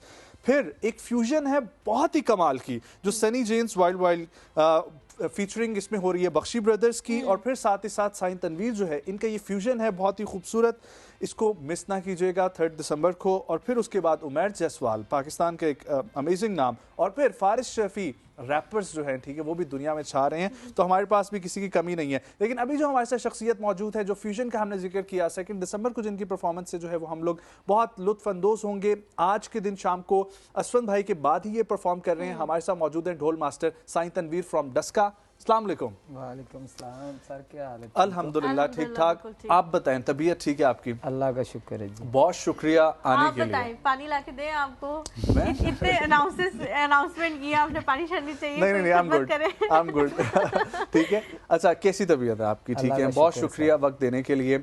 ਤੁਹਾਡਾ ਵੀ ਸਰ ਸ਼ੁਕਰੀਆ, ਤੁਸੀਂ ਬੁਲਾਇਆ ਹੈ, ਅਜ਼ੀਜ਼ਾ ਭਾਈ ਨੇ ਬੁਲਾਇਆ, ਇਹਨਾਂ ਦੀ ਮੁਹੱਬਤ ਨੇ ਅੱਜ ਇੱਥੇ ਲਿਆਂਦਾ ਹੈ, ਇੱਥੇ ਬੈਠੇ ਆ ਤੁਹਾਡੇ ਨਾਲ ਗੁਫ਼ਤਗੂ ਕਰਨ ਲੱਗੇ ਆ। अच्छा, कितनी देखिए कैसे बात की है ना, कितनी मीठी बोली है पंजाबी, सुन के ना बंदे का दिल करता है कि अगला बंदा कुछ और बोले। तो तुसी भी पंजाबी से आ जाओ फिर। मुझे नहीं आती पंजाबी बोलनी, although I am a Punjabi, लेकिन मुझे बोलनी नहीं आती, अनफॉर्चुनेट वेरी। अच्छा, ये जैसा हम लोग कह रहे हैं पंजाब के कल्चर का ये हिस्सा है, लेकिन आहिस्ता आहिस्ता ख़त्म होता जा रहा है। आपने उसको उसी तरह से रखा हुआ है, और जैसा नजम ने कहा कि परफॉर्मेंस देखने के लिए लोगों की लाइनें लगी हुई होती हैं, तो उस वक्त क्या महसूस करते हैं कि जो चीज़ ख़त्म हो रही है उसको ज़िंदा रखने वाले आप लोग हैं? गल है कि पंजाब जिहड़ा ना साडा कल्चर बिल्कुल ढोल दे नाल ते साडी इज्जत है। साडा पाकिस्तान दा नाम एक ढोल जिहड़ा वे वो पंजाब दा कल्चर है। पंजाब च की साडे पाकिस्तान दा एक बड़ा वड्डा नाम है ढोल। ढोल आवे ते पाकिस्तान दा खुशी आ जांदी है ते इनू जिन्ना भी असीं जिंदा रखांगे उन्ना ही बेहतर है, क्योंकि असी कोशिश करने पे कि जिंदा रखिए। और जे एफो जिहियां शख्सियतां जिहड़ियां साडे जीजा भाई ने जिहड़े कि सानू अज प्रमोट कर रहे ने, वो एडे वड्डे शो च सानू प्रमोट करदे ने पे, उन्हां दी मुहब्बत है ना, ते ज़ाहिर जागर हो रहा ते तां ही बुला रहे ने ना, ते इन्हां दी मुहब्बतां ने, इन्हां दी मुहब्बत जिहड़ी है वो जगा रही है। ते किदां दा लगदा है जदों लाइनां लगियां दे लोगां दियां कि आओ साडी शादियां ते परफॉर्म करो? ये अल्लाह ताला दा बड़ा वड्डा एहसान है। असी ते इस काबिल नहीं अपने आप नूं समझदे, ये उस मालक सोने दियां मेहरबानियां ने बेशक कि जिन्हें अल्लाह ताला ने ये नवाजी इज्जत। बंदा जिड्डा जिवें मर्जी फनकार होवे, उहदे च इंसानियत ना होवे तो फनकार नहीं। उहदे च अजीज़ा भाई बड़े बड़े थां ते मेरे अच्छे अच्छे टाइम ते मेरे काम आए ने, मेरे प्यारे वीर ने। ये ना समझो कि ज़्यादा मैं अजीज़ा दी रिस्पैक्ट कर रहा, बेसिकली इंसानियत इन्हां दे अंदर च बड़ी है। दुरुस्त कह रहे हो। अच्छा, एक और गल है कि तुसी दरबारां ते चले जाओ तो एक मलंगाना कैफियत पैदा करता है ढोल, ठीक है। शादियां ते चले जाओ तो खुशी है, ठीक है। मैं कई ऐसे भी ग्रां वेखे ने जिथे गम दे मौके ते भी ढोल नूं शामिल किया जाता है। तो तुहाडे वास्ते ढोल ते जरा दुनिया नूं भी दसो कि ढोल दी खुद ही अहमियत किन्नी है? ਇਹਦੀ ਇੰਨੀ ਕੁ ਅਹਿਮੀਅਤ ਹੈ ਕਿ ਇਹ ਫਕਰ ਨੇ, ਜਿਸ ਤਰ੍ਹਾਂ ਕਿ ਅੱਗੇ ਖਟਕ ਸਾਹਿਬ ਦੱਸਦੇ ਸਨ ਪਏ ਕਿ ਸਾਡੇ ਪੰਜਾਬ ਦਾ ਕਲਚਰ ਹੈ ਹਿੰਦੁਸਤਾਨ ਚੋਂ ਅਸੀਂ ਪਾਕਿਸਤਾਨ ਚ ਲਿਆਂਦਾ ਹੈ। ਉਹਦੇ ਚ ਇਹ ਕਿ ਜਿਹੜਾ ਪਾਕਿਸਤਾਨ ਚ ਸਾਡਾ ਕਲਚਰ ਆਇਆ ਹੈ, ਇਹਦੇ ਚ ਅਸੀਂ ਜਿੰਨਾ ਵੀ ਰੰਗ ਭਰ ਸਕੀਏ ਉਨਾ ਹੀ ਥੋੜਾ। ਸਹੀ ਗੱਲ ਹੈ। ਅਸੀਂ ਕੋਸ਼ਿਸ਼ ਕਰਨੇ ਆ ਕਿ ਦਰਬਾਰ ਦਾ ਫਕਰ ਦਾ ਰੰਗ ਜਿਹੜਾ ਨਾ ਉਹ ਫਕੀਰੀ ਅੰਗ ਹੈ, ਤੇ ਢੋਲ ਜਿਹੜਾ ਵੇ ਇਹ ਕਿਸੇ ਦੇ ਪਿਓ ਦੀ ਵਿਰਸਾ ਨਹੀਂ। ਇਹ ਇੱਕ ਨਗਾਰਾ ਹੈ ਫਕਰ ਦਾ। ਆਖਿਆ ਕਿ ਚਲੋ ਜਾਓ ਇਹਦੇ ਨਾਲ ਨਾਲੇ ਫਕਰ ਦਾ ਨਗਾਰਾ ਖੜਕਾਓ, ਨਾਲੇ ਆਪਣਾ ਰਿਜ਼ਕ ਕਮਾਓ। ਇਹਦੇ ਨਾਲ ਸਾਨੂੰ ਬੜੇ ਫਾਇਦੇ ਨੇ। ਅੱਲਾਹ ਤਾਲਾ ਨੇ ਇਹ ਹੀ ਬੜਾ ਵੱਡਾ ਨਵਾਜ਼ਿਆ ਕਿ ਚਲੋ ਅਸੀਂ ਇਸ ਕਾਬਲ ਹੋ ਗਏ ਹਾਂ ਕਿ ਨਗਾਰਾ ਫਕਰ ਦਾ ਵੀ ਕਰਨੇ ਆ ਪਏ, ਦੁਨੀਆ ਨੂੰ ਵੀ ਆਵਾਮ ਨੂੰ ਵੀ ਰਾਜ਼ੀ ਕਰਨੇ ਆ ਪਏ, ਬਾਹਰ ਦੀ ਦੁਨੀਆ ਨੂੰ ਵੀ ਖੁਸ਼ ਕਰਨੇ ਆ ਪਏ। ਹੁਣ ਕਿ सन 2015 ਚ ਮੈਨੂੰ ਜੀਜਾ ਭਾਈ ਲੈ ਕੇ ਅਮਰੀਕਾ ਗਏ ਸਨ। ਇਹਨਾਂ ਦੀਆਂ ਮੁਹੱਬਤਾਂ ਫੇਰ ਜਾਗੀਆਂ ਨੇ ਤੇ ਅੱਲਾਹ ਤਾਲਾ ਨੇ ਨਾ ਇੱਕ ਸਾਨੂੰ ਫੇਰ ਮੌਕਾ ਇਕੱਠਿਆਂ ਹੋਣ ਦਾ। ਤੇ ਫਿਰ ਕਿਸ ਤਰ੍ਹਾਂ ਦਾ ਲੱਗਿਆ ਜਦੋਂ ਬਾਹਰ ਗੋਰਿਆਂ ਦੇ ਸਾਹਮਣੇ ਜਾਂ ਬਾਹਰ ਵਾਲੀ ਜਿਹੜੀ ਪਾਕਿਸਤਾਨੀ ਕਮਿਊਨਿਟੀ ਹੈ ਉਹਨਾਂ ਦੇ ਸਾਹਮਣੇ ਪਰਫਾਰਮ ਕਰਕੇ? ਅੱਲਾਹ ਤਾਲਾ ਨੇ ਉੱਥੇ ਬੜੀ ਇੱਜ਼ਤ ਦਿੱਤੀ ਸੀ। ਇਸ ਤਰ੍ਹਾਂ ਕਿ ਉੱਥੇ ਮੇਰਾ ਇੰਟਰਵਿਊ ਵੀ ਲਿਆ ਗਿਆ ਸੀ। ਮੈਨੂੰ ਉਹਨਾਂ ਆਖਿਆ ਤੁਹਾਡੇ ਢੋਲ ਦੇ ਵਿੱਚ ਅਸਾਂ ਵੇਖਿਆ ਕਿ ਇੱਥੇ ਬੜੇ ਆਰਟਿਸਟ ਆਏ ਨੇ, ਕਿਉਂਕਿ ਉਹ ਮੌਜੂਦ ਹੈ ਰਿਕਾਰਡਿੰਗਾਂ। ਉਹਨਾਂ ਆਖਿਆ ਕਿ ਇੰਨੀ ਵਾਮ ਅੱਜ ਤੱਕ ਅੱਗੇ ਨਹੀਂ ਅਸੀਂ ਇਕੱਠੀ ਹੁੰਦੀ ਵੇਖੀ ਕਿ ਚੁਰਸਤੇ 'ਚ ਤੁਸੀਂ ਖਲੋਗੇ ਢੋਲ ਵਜਾਇਆ ਤੇ ਸਾਰੇ ਹਾਲ ਜਿਹੜੇ ਨੇ ਖਾਲੀ ਹੋ ਗਏ ਨੇ, ਤੁਹਾਡੇ ਅੱਗੇ ਆ ਗਏ ਨੇ। ਤੇ ਮੈਂ ਆਖਿਆ ਜੀ ਇਹ ਮੇਰੀ ਗੱਲ ਨਹੀਂ, ਮੇਰੇ ਅੱਲਾ ਸੋਹਣੇ ਦੀ ਰਹਿਮਤ ਹੈ ਤੇ ਮੁਹੱਬਤ ਹੈ ਮੇਰੇ ਵੀਰ ਦੀ। ਜੀਜ਼ਾ ਫਜ਼ਲੀ ਸਾਹਿਬ ਜਿਹੜੇ ਨੇ ਮੇਰੇ ਪਿਆਰੇ ਵੀਰ, ਜਿਹੜੇ ਕਿ ਮੈਨੂੰ ਨਾਲ ਨਾਲ ਲੈ ਕੇ ਟੁਰਦੇ ਨੇ ਪਏ। ਮੇਰੇ ਨਾਲ ਮੇਰੇ ਬੇਟੇ ਵੀ ਆਏ ਨੇ, ਸਾਵਲ ਸਾਈਂ ਔਰ ਰਾਹ ਸਾਈਂ। ਤੇ ਤੁਸੀਂ ਅਗਲੀ ਨਸਲ 'ਚ ਵੀ ਮੁੰਤਕਿਲ ਕਰ ਰਹੇ ਹੋ ਜੀ ਇਹ ਫਨ। ਬਿਲਕੁਲ, ਇਹੀ ਤੇ ਰੰਗ ਹੈ, ਇਹੀ ਤੇ ਸਭ ਤੋਂ ਵੱਡਾ बेनिफिट है कि मैं इस स्टोर ਨੂੰ जगा रहा। वाह वाह, बहुत खूबसूरत। पर्सनली कुछ लाइकिंग है, क्योंकि जिस तरह वो कह रहे हैं कि आप हर जगह उनको लेके जा रहे हैं और इंट्रोड्यूस करा रहे हैं और इस चीज़ को पसंद कर रहे हैं, तो पर्सनली भी कुछ हाँ मतलब पर्सनली इसके लिए कोई है अंदर से चीज़ कि हाँ भाई ये चीज़ होनी चाहिए। अब आपने उर्दू में जवाब देना, वरना मैं बहुत लेफ्ट आउट फील करूँगी, मुझे नहीं पंजाबी आती और मुझे बहुत अजीब लग रहा है कि सारे पंजाबी में पंजाबी वाइब्स हो गई और मैं यहाँ ना अजीब कॉर्नर होते जा रही हूँ। अच्छा, वैसे मैं खुद सियालकोट से हूँ, तो आपको आती है पंजाबी? पंजाबी तकरीबन बोल लेता हूँ। अच्छा, लेकिन बोलनी नहीं आपने। अच्छा नहीं, वो तो नहीं यानी पर्सनली बस ये है कि असल में सिर्फ एक जो है ना चॉइस नहीं मैं रखता कि मैं कहूँ कि जी बस इसी को ही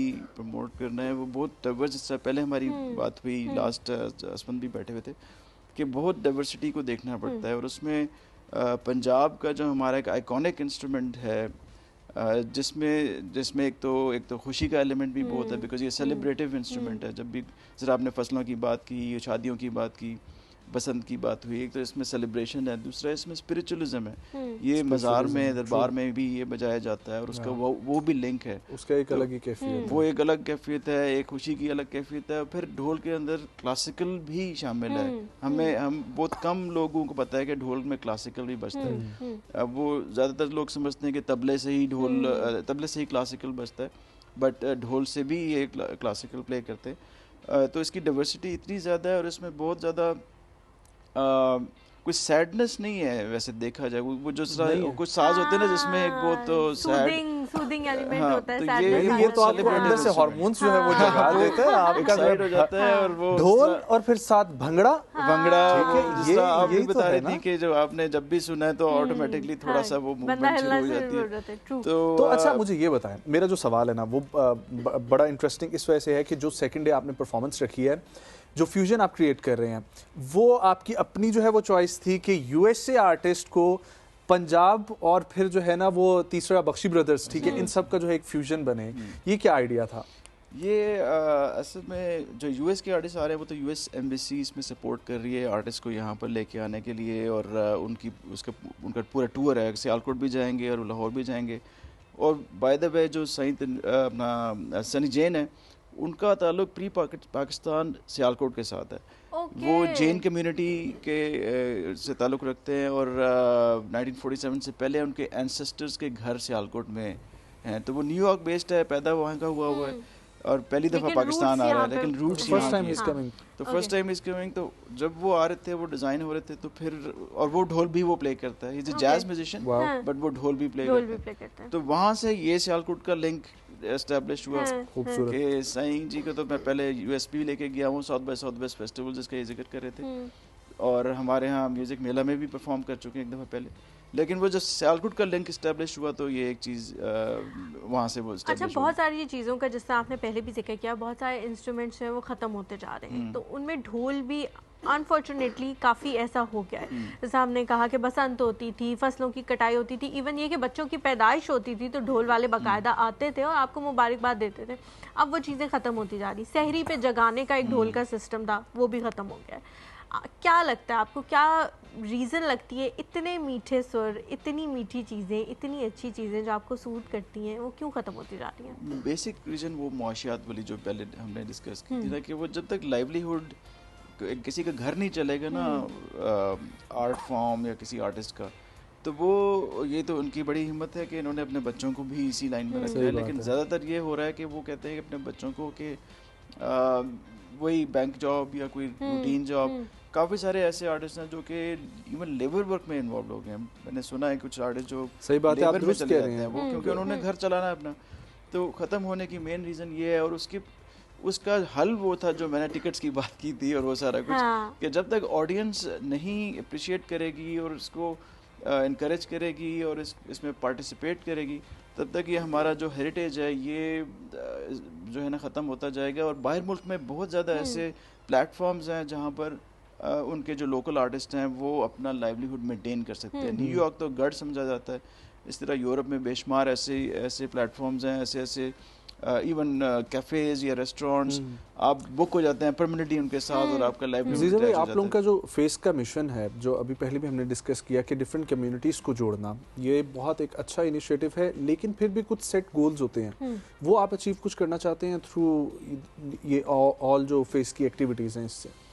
सेट गोल्स एक तो ये कि पाकिस्तान की जो इमेजिंग है in terms of cultural representation, क्योंकि यही एक वो आवाज़ है और यही जो सुर हैं, यही जो मिट्टी की आवाज़ जिसे हम कहते हैं, उसको हम किसी तरह पूरी दुनिया तक लेके जाएं और उस दुनिया से के लोगों को यहाँ तक, अभी जिस तरह इंटरनेशनल आर्टिस्ट आ रहे हैं, हालांकि वो इतने डरे हुए थे क्योंकि बीच में सिचुएशंस आपको पता है अप्स एंड डाउन्स, लेकिन फिर भी उनको इतना कॉन्फिडेंस देना कि वो लोग यहाँ पर आएँ, इस जगह को समझें, इस जगह के लोगों को समझें और यहाँ से भी लोग वहाँ जाएं। तो एक तो जिस तरह कल्चरल डिप्लोमेसी का आपने जिक्र किया शुरू में, एक तो हमारा प्राइमरी गोल ये है कि हम पाकिस्तान की पॉजिटिव इमेजिंग को पूरी दुनिया में लेके जाएं थ्रू आर्ट्स एंड कल्चर, क्योंकि यही हमारा एक सॉफ्ट फेस है।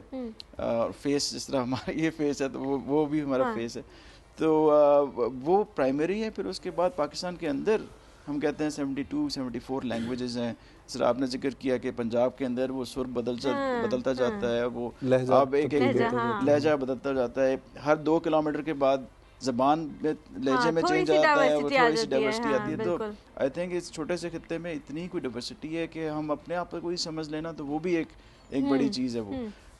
तो हमारा मेन मकसद ये है कि ये connection through arts and culture, and then उसके बाद अंडरटोन में आ जाता है कि हम अपने आर्टिस्ट की प्रमोशन करें, क्योंकि वो करेंगे तो फिर ये चीज़ बरकरार रहेगी। अच्छा, लोगों को एक बहुत शिकायत होती है कि एक तो यहाँ पे इवेंट्स होते नहीं हैं इस किस्म के, अगर हो रहे हों तो वो इतने छोटे पैमाने पे या इतने कम पैमाने पे होते हैं कि वहाँ पे एक्सेसिबल नहीं होता, टिकट्स की भी एक ख़ास लिमिट होती है, उससे ज़्यादा वो एक्सीड नहीं करते। थर्डली ये कि अगर चले वो भी चीज़ हो तो एडवर्टाइजिंग नहीं होती, जिसकी वजह से लोगों को पता ही नहीं चलता कि ये इवेंट्स हो रहे हैं और वो उसमें शमूलियत इख्तियार करें। तो इसके लिए फेस क्या सोचता है कि किस तरह से एडवर्टाइजिंग करनी चाहिए, वर्ड ऑफ माउथ के ज़रिए, सोशल मीडिया के ज़रिए, कि ज़्यादा से ज़्यादा लोगों को पता लगे कि हमारे शहर में ये चीज़ हो रही है और वो आएँ? इसके लिए जिस तरह शुरू में जिक्र हुआ था कि जितने 14-15 डिपार्टमेंट्स थे, तो उसमें से एक डिपार्टमेंट सोशल मीडिया का था और एक ट्रेडिशनल मीडिया का था।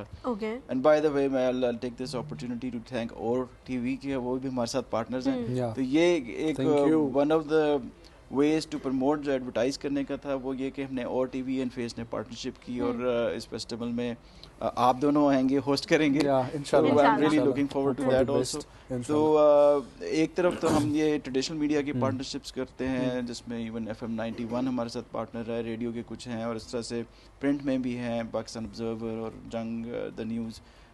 दूसरा सोशल मीडिया, आजकल का ज़्यादा दौर तो सोशल मीडिया की तरफ चला गया, तो सोशल मीडिया में भी हमने मेशबार ब्लॉगर्स को एंगेज किया हुआ है। हमने काफ़ी सारे ऐसे पेजेस हैं जिस पे आर्टिकल्स जा रहे हैं, तो ये है इंशाल्लाह जी, लुकिंग फॉरवर्ड। और फिर से ये रिक्वेस्ट है कि सब लोग आएँ, ख़ासतौर पर इस्लामाबाद के तो वीकेंड नाइट्स जो हैं वो हैं, फ्राइडे एंड सैटरडे। आज जो है वो भी बहुत अच्छा लाइनअप है और कल के लिए भी बहुत अच्छा लाइनअप है, तो डू कम गाइस। अच्छा तनवीर भाई जी, एक तो मैं लेनी है अपनी डेट शादी जो मैं करांगा ना, ठीक है, तो तुसी आना है, ठीक है इंशाल्लाह। हुन भुल ना जाना कि मैं याद करांदा रहा, वो एक इंटरव्यू कीता सी, ठीक हो गया। अच्छा दूसरी चीज़, किथे भी ਜਦੋਂ परफॉर्म करना ਹੁੰਦਾ ਤੁਸੀਂ जी, ਤੇ ਪਹਿਲੇ ਕੀ ਤਿਆਰੀ ਹੁੰਦੀ ਹੈ ਉਸ ਤੋਂ ਪਹਿਲਾਂ, ਤੇ ਕੀ ਕੋਈ ਪਰਫਾਰਮੈਂਸਿਸ ਤੁਸੀਂ ਸਿਲੈਕਟ ਕਰਦੇ ਹੋ ਕਿ ਇਹ ਮੈਂ ਕਰਨਾ ਹੈ, ਇਹ ਕਰਨਾ ਹੈ, ਇਹ ਕਰਨਾ ਹੈ, ਜਾਂ ਉਸੇ ਵੇਲੇ ਜਿਹੜਾ ਕੁਝ ਚੱਲ ਰਿਹਾ ਹੁੰਦਾ, ਦਿਮਾਗ 'ਚ ਆ ਰਿਹਾ ਹੁੰਦਾ ਤੇ ਉਹ ਰਿਦਮ ਚੱਲਦਾ ਰਹਿੰਦਾ ਹੈ? ਬਸ ਜਿਹੜਾ ਉਸੇ ਵੇਲੇ ਜ਼ਿਹਨ 'ਚ ਆ ਜਾਣਾ, ਜਿਸ ਤਰ੍ਹਾਂ ਦੇ ਅੱਗੇ ਆਮਦ ਹੋ ਰਹੀ ਹੁੰਦੀ ਹੈ ਨਾ। ਬਿਲਕੁਲ, ਇਹਦੇ 'ਚ ਕੋਈ ਸ਼ੱਕ ਨਹੀਂ, ਇਹ ਆਮਦ ਨਾਲੇ ਜਿਸ ਤਰ੍ਹਾਂ ਦੇ ਅੱਗੇ ਲੋਕ ਹੁੰਦੇ ਨੇ ਨਾ, ਉਸ ਤਰੀਕੇ ਦਾ ਸਾਨੂੰ ਚੱਲਣਾ ਪੈ ਜਾਂਦਾ ਹੈ ਨਾ, क्योंकि जिस तरह उन्होंने चाहिए वो कोई इधरों कह रहे यार ऐ नहीं ऐ वजाओ, वो फिर ओदी मननी पै जांदी है। ज़्यादातर किस इस तरह नहीं इंज वजाओ, ते ज़्यादातर किस शय दी जेड़ी ना रिक्वेस्ट आंदी है? धमाल दी ज़्यादा आंदी है, क्योंकि साडे पासे ज़्यादा धमाल ही चल रहा है। हाँ, ते धमाल नूं पसंद ज़्यादा धमाल नूं कीता जांदा। ते धमाल तो इलावा कितनी और जेड़ी ने ना इस दी शक्लां ने या कितनी और जेड़ी ने? ये ते 363 ताल ने संगीत दे, ये ते क्लासिकल जेड़ा अगे मेरे भाई जीजा फजली साहब कह रहे सन है 63 कि ਇਹ ਤਾਲ ਜਿਹੜਾ ਨਾ ਜ਼ਰੂਰ ਤਬਲਾ ਹੀ ਨਹੀਂ ਵਜਾ ਸਕਦਾ ਬੰਦਾ, ਤਬਲੇ ਵਾਲਾ ਹੋਵੇ ਤੇ ਉਹ ਹੀ ਕਰ ਸਕਦਾ। ਢੋਲ ਵਾਲੇ ਨੇ ਵੀ ਕਿਸੇ ਨੇ ਸਿੱਖਿਆ ਪੁੱਛਿਆ ਹੋਵੇ। ਮੈਂ ਬੇਸਿਕਲ ਆਪਣੇ ਉਸਤਾਦਾਂ ਦੇ ਘਰ, ਤੁਹਾਡੇ ਕਿਹੜੇ ਉਸਤਾਦ ਸਨ? ਮੇਰੇ ਉਸਤਾਦ ਬੱਗੇ ਖਾਨ ਸਾਹਿਬ ਸਨ, ਨਦੀਰ ਬਾਗੜੀਆਂ ਦੇ। ਨਦੀਰ ਬਾਂਗੜੀਆਂ ਦੇ ਜੀ।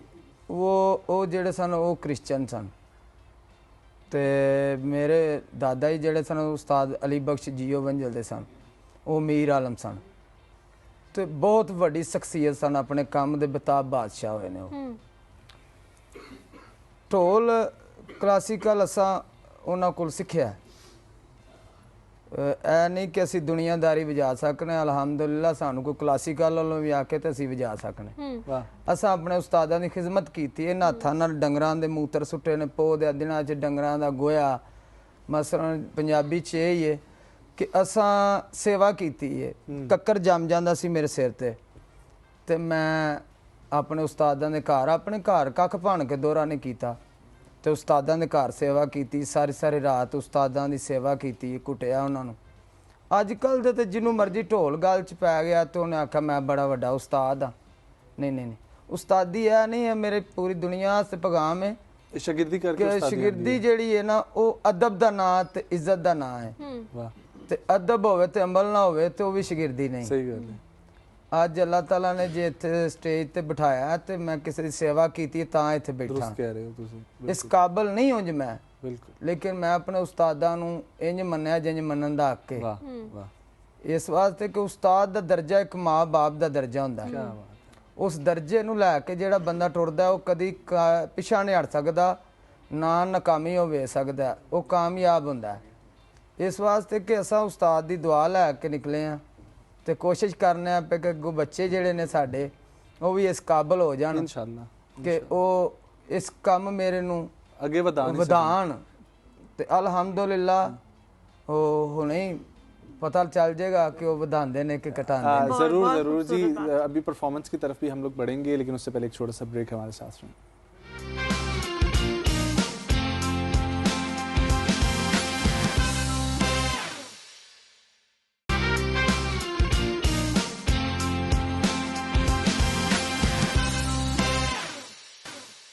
Welcome back to the show. हम लोग जी आ गए हैं फिटनेस सेगमेंट की तरफ और हमारे साथ मौजूद है वस। अस्सलाम वालेकुम वस, कैसी हैं आप? वालेकुम अस्सलाम, अल्हम्दुलिल्लाह। आप लोग कैसे हैं? बिल्कुल ठीक, अल्लाह का शुक्र है। क्या बता रही हैं आज? हम लोग वेट ट्रेनिंग सीरीज को डिस्कस कर रहे हैं, उसी को कंटिन्यू करेंगे। और पहले बहुत मुबारक हो, हमारी अपर बॉडी कंप्लीट हो चुकी है।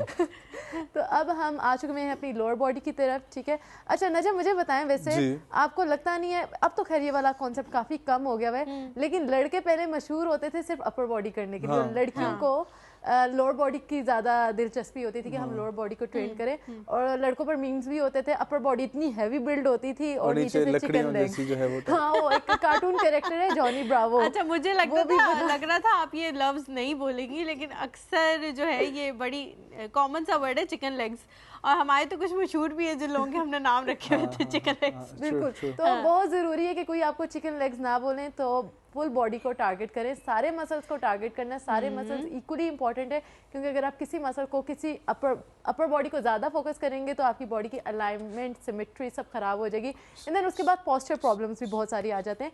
तो जितनी अपर बॉडी इंपॉर्टेंट है उतनी ही लोअर बॉडी इक्वली इंपॉर्टेंट है।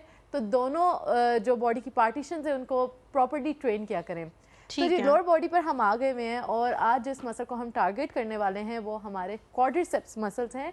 हमारे थाइस का जो इंटीरियर पार्ट है, इंटीरियर पार्ट पे लोकेट करते हैं, फ्रंट पार्ट पे, जिनको हम प्यार से क्वाड्स भी कह देते हैं।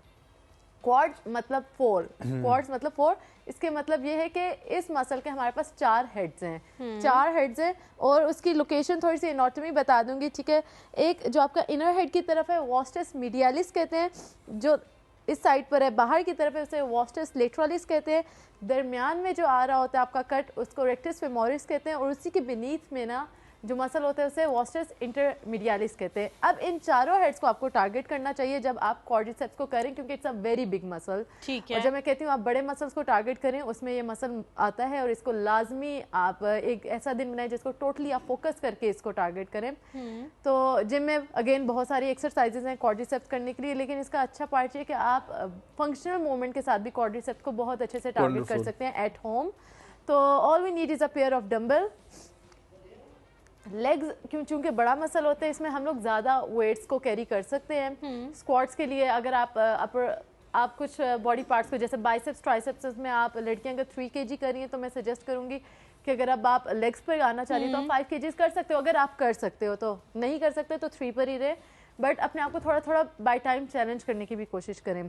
तो प्लेसमेंट थोड़ी सी बता दूंगी कि कब कौन से फीट की जो हमारी फुट की प्लेसमेंट होती है उसके अकॉर्डिंग हमारा जो एंगल है वो हेड टारगेट हो रहता है। जब आपके पैरों की प्लेसमेंट बाहर की तरफ होती है ऐसे आउटवर्ड, ठीक है, तो आप इनर हेड को वॉस्टस मीडियालिस को ज़्यादा टारगेट करते हैं। जब आपका न्यूट्रल ग्रिप होती है सामने की तरफ तो आप ओवरऑल पूरे क्वाड्रिसेप को टारगेट करें। जब थोड़ा आपने क्लोज किया होता है तो आप अपने वॉस्टस लेटरालिस इसको टारगेट कर रहे होते हैं बाहर की तरफ। मैंने बीच में कुछ गड़बड़ तो नहीं कर दी? जब आपका बिल्कुल न्यूट्रल ग्रिप है ना तो आप ओवरऑल कर रहे हो। हाँ, सही बताया मैंने, ठीक है। तो ये आपने फोकस करना है कि आपकी जो फुट की प्लेसमेंट है वो बहुत ज़्यादा रोल प्ले करती है आप कौन से हेड को टारगेट करें। तो सबसे पहले हम लोग स्क्वाट्स करेंगे। आप 15 रेप्स कर सकते हैं, 12 रेप्स कर सकते हैं और इसके 3 सेट्स करते हैं। पहले हम फुल अपने जो क्वाड्स हैं उसको टारगेट करेंगे। तो सिंपल स्क्वाट्स की बहुत दफ़ा मैंने आपको पोजीशन बताई है। आपके जो नीज़ हैं वो टो से आगे नहीं जाने चाहिए और जो आप जब ऐसे बेंड हो गए हो, डाउन हो गए हो, तो आपके जो थाई है वो आपके जो है फ्लोर उसके साथ पैरेलल हो।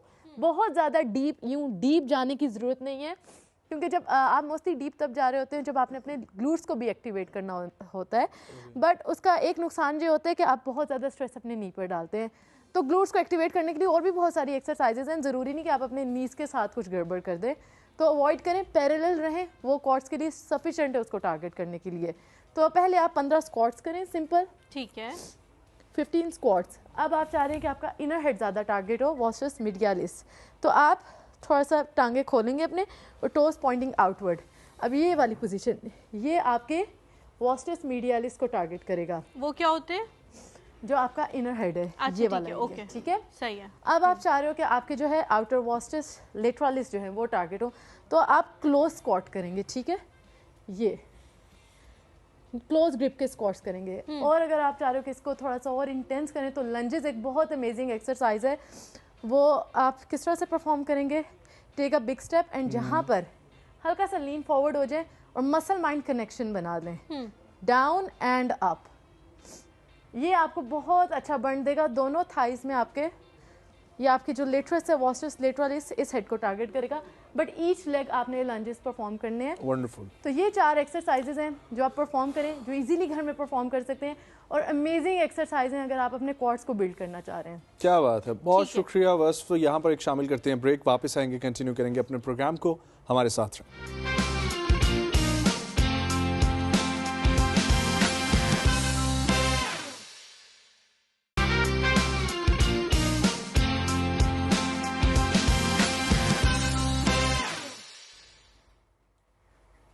Welcome back to the show. एक लास्ट टाइम आप लोगों से दरख्वास्त है कि टिकट्स लें और फेस के जो फेस्टिवल है उसमें आएँ, क्योंकि इसके बाद हम लोगों की आपसे इंशाल्लाह कल तो मुलाकात नहीं होगी, लेकिन अगर हमसे मुलाकात करने का आपको शौक़ है तो आप इस फेस्टिवल में आए, वहाँ हम लोग मौजूद होंगे। हाँ। लास्ट कुछ मिनट्स रह गए हमारे पास। मैं आपसे पूछना चाह रही थी कि आपके एक प्रोजेक्ट है कवालिस्तान, क्या प्रोजेक्ट है, उसके अंदर क्या होता है, उसके बारे में लोगों को बताएं। और इंडस ब्लू भी।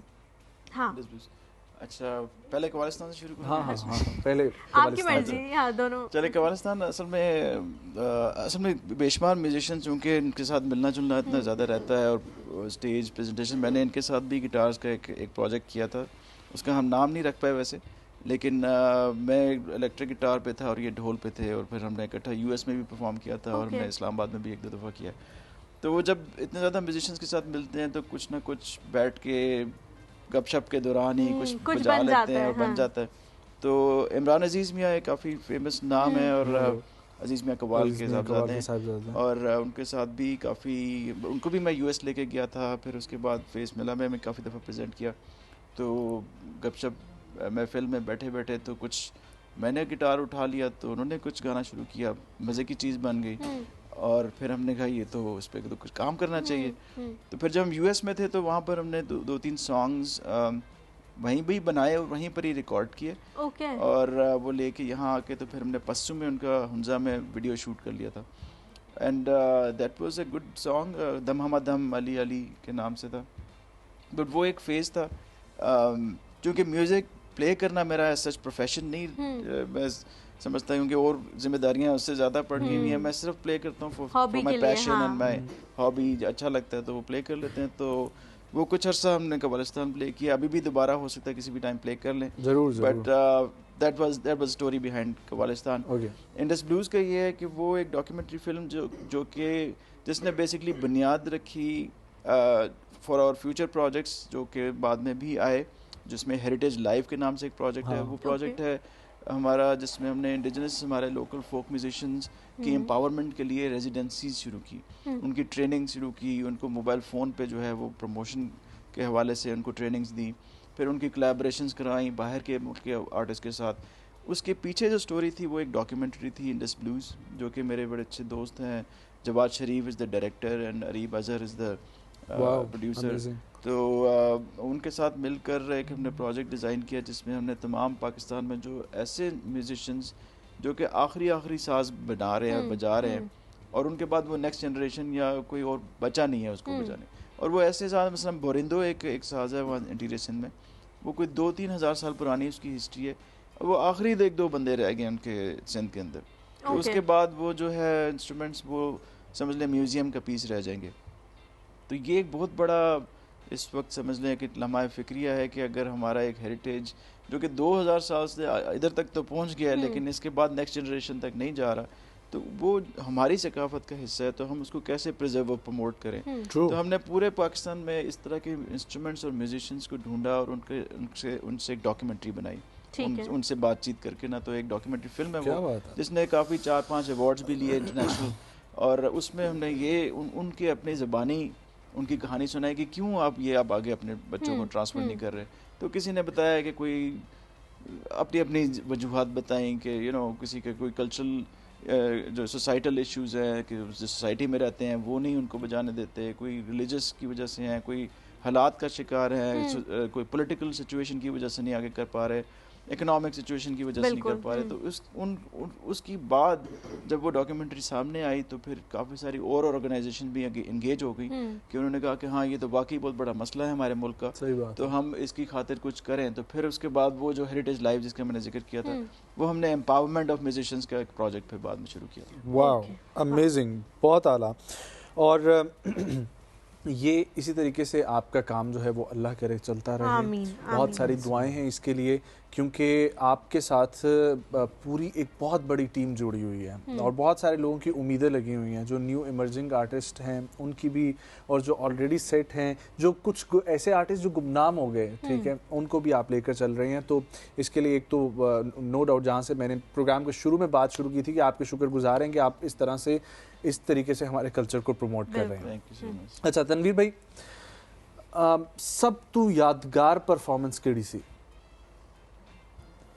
हर परफॉर्मेंस ही बड़ी होंदी है, दिल दे करीब ही होंदी है, लेकिन फिर लेकिन फिर भी कोई एक जड़ी ना बड़ी यादगार, ऑडियंस का रिस्पांस बड़ा वधिया होया होएगा या कुछ और? जे तुसी आखो कि शादियां तो शादी भी कोई एक अद्धी याद है। ओके। ते जे तुसी आखो कि प्रोग्राम बाहर कंट्रियां च, मैं बेसिकल बाहर दुनिया च मैं जाना, उहदे च ये ज़्यादा जड़ा ना वो बाहर दी कंट्री अमेरिका च बहुत अच्छा मज़ा आया। फिर एक मैं मनमोहन सिंह दी धी दी शादी ते गया सा पंजाब च, चंडीगढ़, ते उत्थे बड़ा अच्छा उन्हें रिस्पांस, हाँ जी बड़ा अच्छा।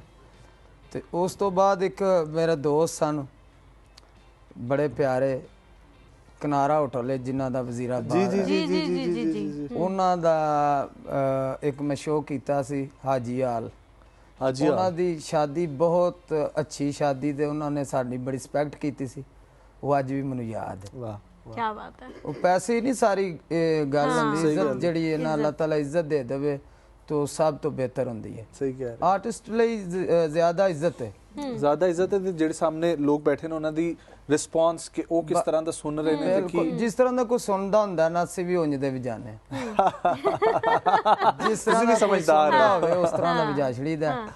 ਕਿਉਂਕਿ ਉਹ ਤੇ ਅੱਗੇ ਉਹਨਾਂ ਤੇ ਡਿਪੈਂਡ ਹੈ ਕਿ ਉਹ ਕਿਸ ਤਰ੍ਹਾਂ ਚੁੱਕਦੇ ਨੇ ਆਰਟਿਸਟ ਨੂੰ ਚਾਹੁੰਦੇ ਨੇ, ਉਹ ਜਿਸ ਤਰ੍ਹਾਂ ਦਾ ਸੁਣਨਾ ਚਾਹੁੰਦੇ ਹੁੰਦੇ ਨੇ, ਅਸੀਂ ਉਹਨਾਂ ਨੂੰ ਕੋਸ਼ਿਸ਼ ਕਰਨੇ ਆ ਕਿ ਉਹਨਾਂ ਲਿਆ ਕੁਝ ਨਾ ਕੁਝ ਉਹਨਾਂ ਦਾ ਦਿਲ ਰਾਜ਼ੀ ਕਰ ਲਈਏ। ਅੱਛਾ, ਆਖਰ ਤੇ ਤੁਸੀਂ ਕੁਝ ਕਹਿਣਾ ਚਾਹੋ ਪਾਕਿਸਤਾਨੀ ਆਵਾਮ ਨੂੰ ਤੇ ਖਾਸ ਤੌਰ ਤੇ पंजाबियों ਨੂੰ, क्योंकि ना मैंने एक पंजाबियों से एक जीजा भाई, मुझे पंजाबियों में ना एक चीज़ जो थोड़ी सी अजीब लगती है, I myself is Punjabi, Sindhi, Gilgiti, Pashtun, Balochi, जितने मर्जी बड़े ओहदों पे पहुंच जाएं अपनी ज़ुबान नहीं छोड़ते, अपने बच्चों के साथ ज़ुबान अपनी में बात करते हैं, लेकिन हम पंजाबी सबसे पहले अपनी ज़ुबान छोड़ते हैं।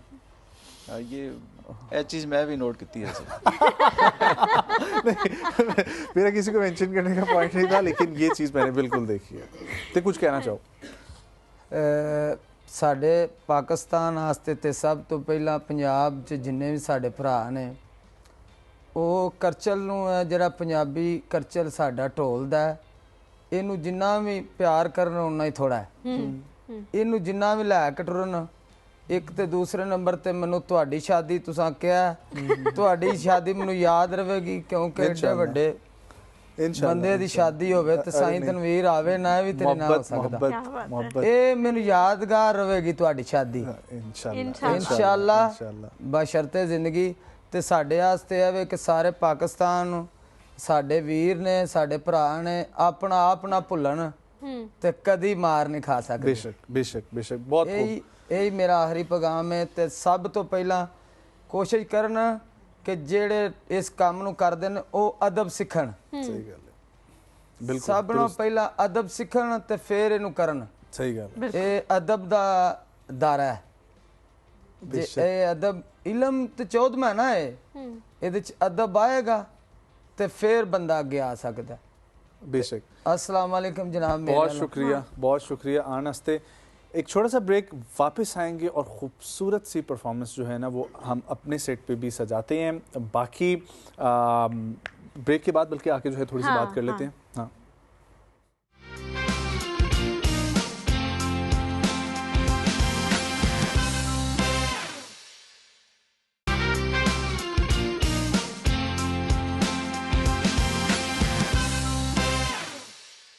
Welcome back to the show. अब टाइम आ गया है उस परफॉर्मेंस का जिसका हम पिछले 2 घंटे से इंतजार कर रहे थे। ये परफॉर्मेंस आपको दिखाने का मकसद सिर्फ ये है कि अगर 10 मिनट में या 5 मिनट में इस किस्म की परफॉर्मेंस है तो फेस में और क्या क्या होने वाला है, तो आप लोगों ने बिल्कुल मिस नहीं करना। आज शाम को आप लोगों से मुलाकात होगी इंशाल्लाह फेस फेस्टिवल में। डेफिनेटली जी। और अब हम लोग देखने वाले हैं पंजाब और खैबर पख्तूनख्वा कल्चर जो है इनका इम्तजाज, और साथ ही साथ हमारे साथ यहाँ पर मौजूद हैं साईं तनवीर फ्रॉम डस्का ढोल मास्टर, और इसके साथ खानजादा असफंदियार खटक साहब भी यहाँ पर मौजूद हैं। तो हमने मौके का फ़ायदा उठाते हुए ये छोटी सी परफॉर्मेंस आप लोगों के सामने प्रेजेंट करने जा रहे हैं, जिसके अंदर 2 ना सिर्फ कल्चर मिल रहे हैं बल्कि इसके साथ साथ 2 मुख्तलिफ फॉर्म ऑफ आर्ट्स जो हैं उनका भी इम्तजाज हो रहा है। तो आप लोग ये देखें, और सबसे मुलाकात होती है आज शाम को और कल शाम को PNCA फेस फेस्ट में। आना मत भूलिएगा। ये सब और इसके अलावा बहुत सारा एंटरटेनमेंट का जो है वो मौका मिस ना करें। अपनी फैमिली के साथ, अपने दोस्तों के साथ आए। मुझे हलीमा को एक और सुप की टीम को दीजिए इजाजत, लेकिन ये परफॉर्मेंस देखिए और एंजॉय करें। स्टेज अब होगा इनके हवाले और हम यहां से जो है वो आहिस्ता आहिस्ता साइड पे होते हैं।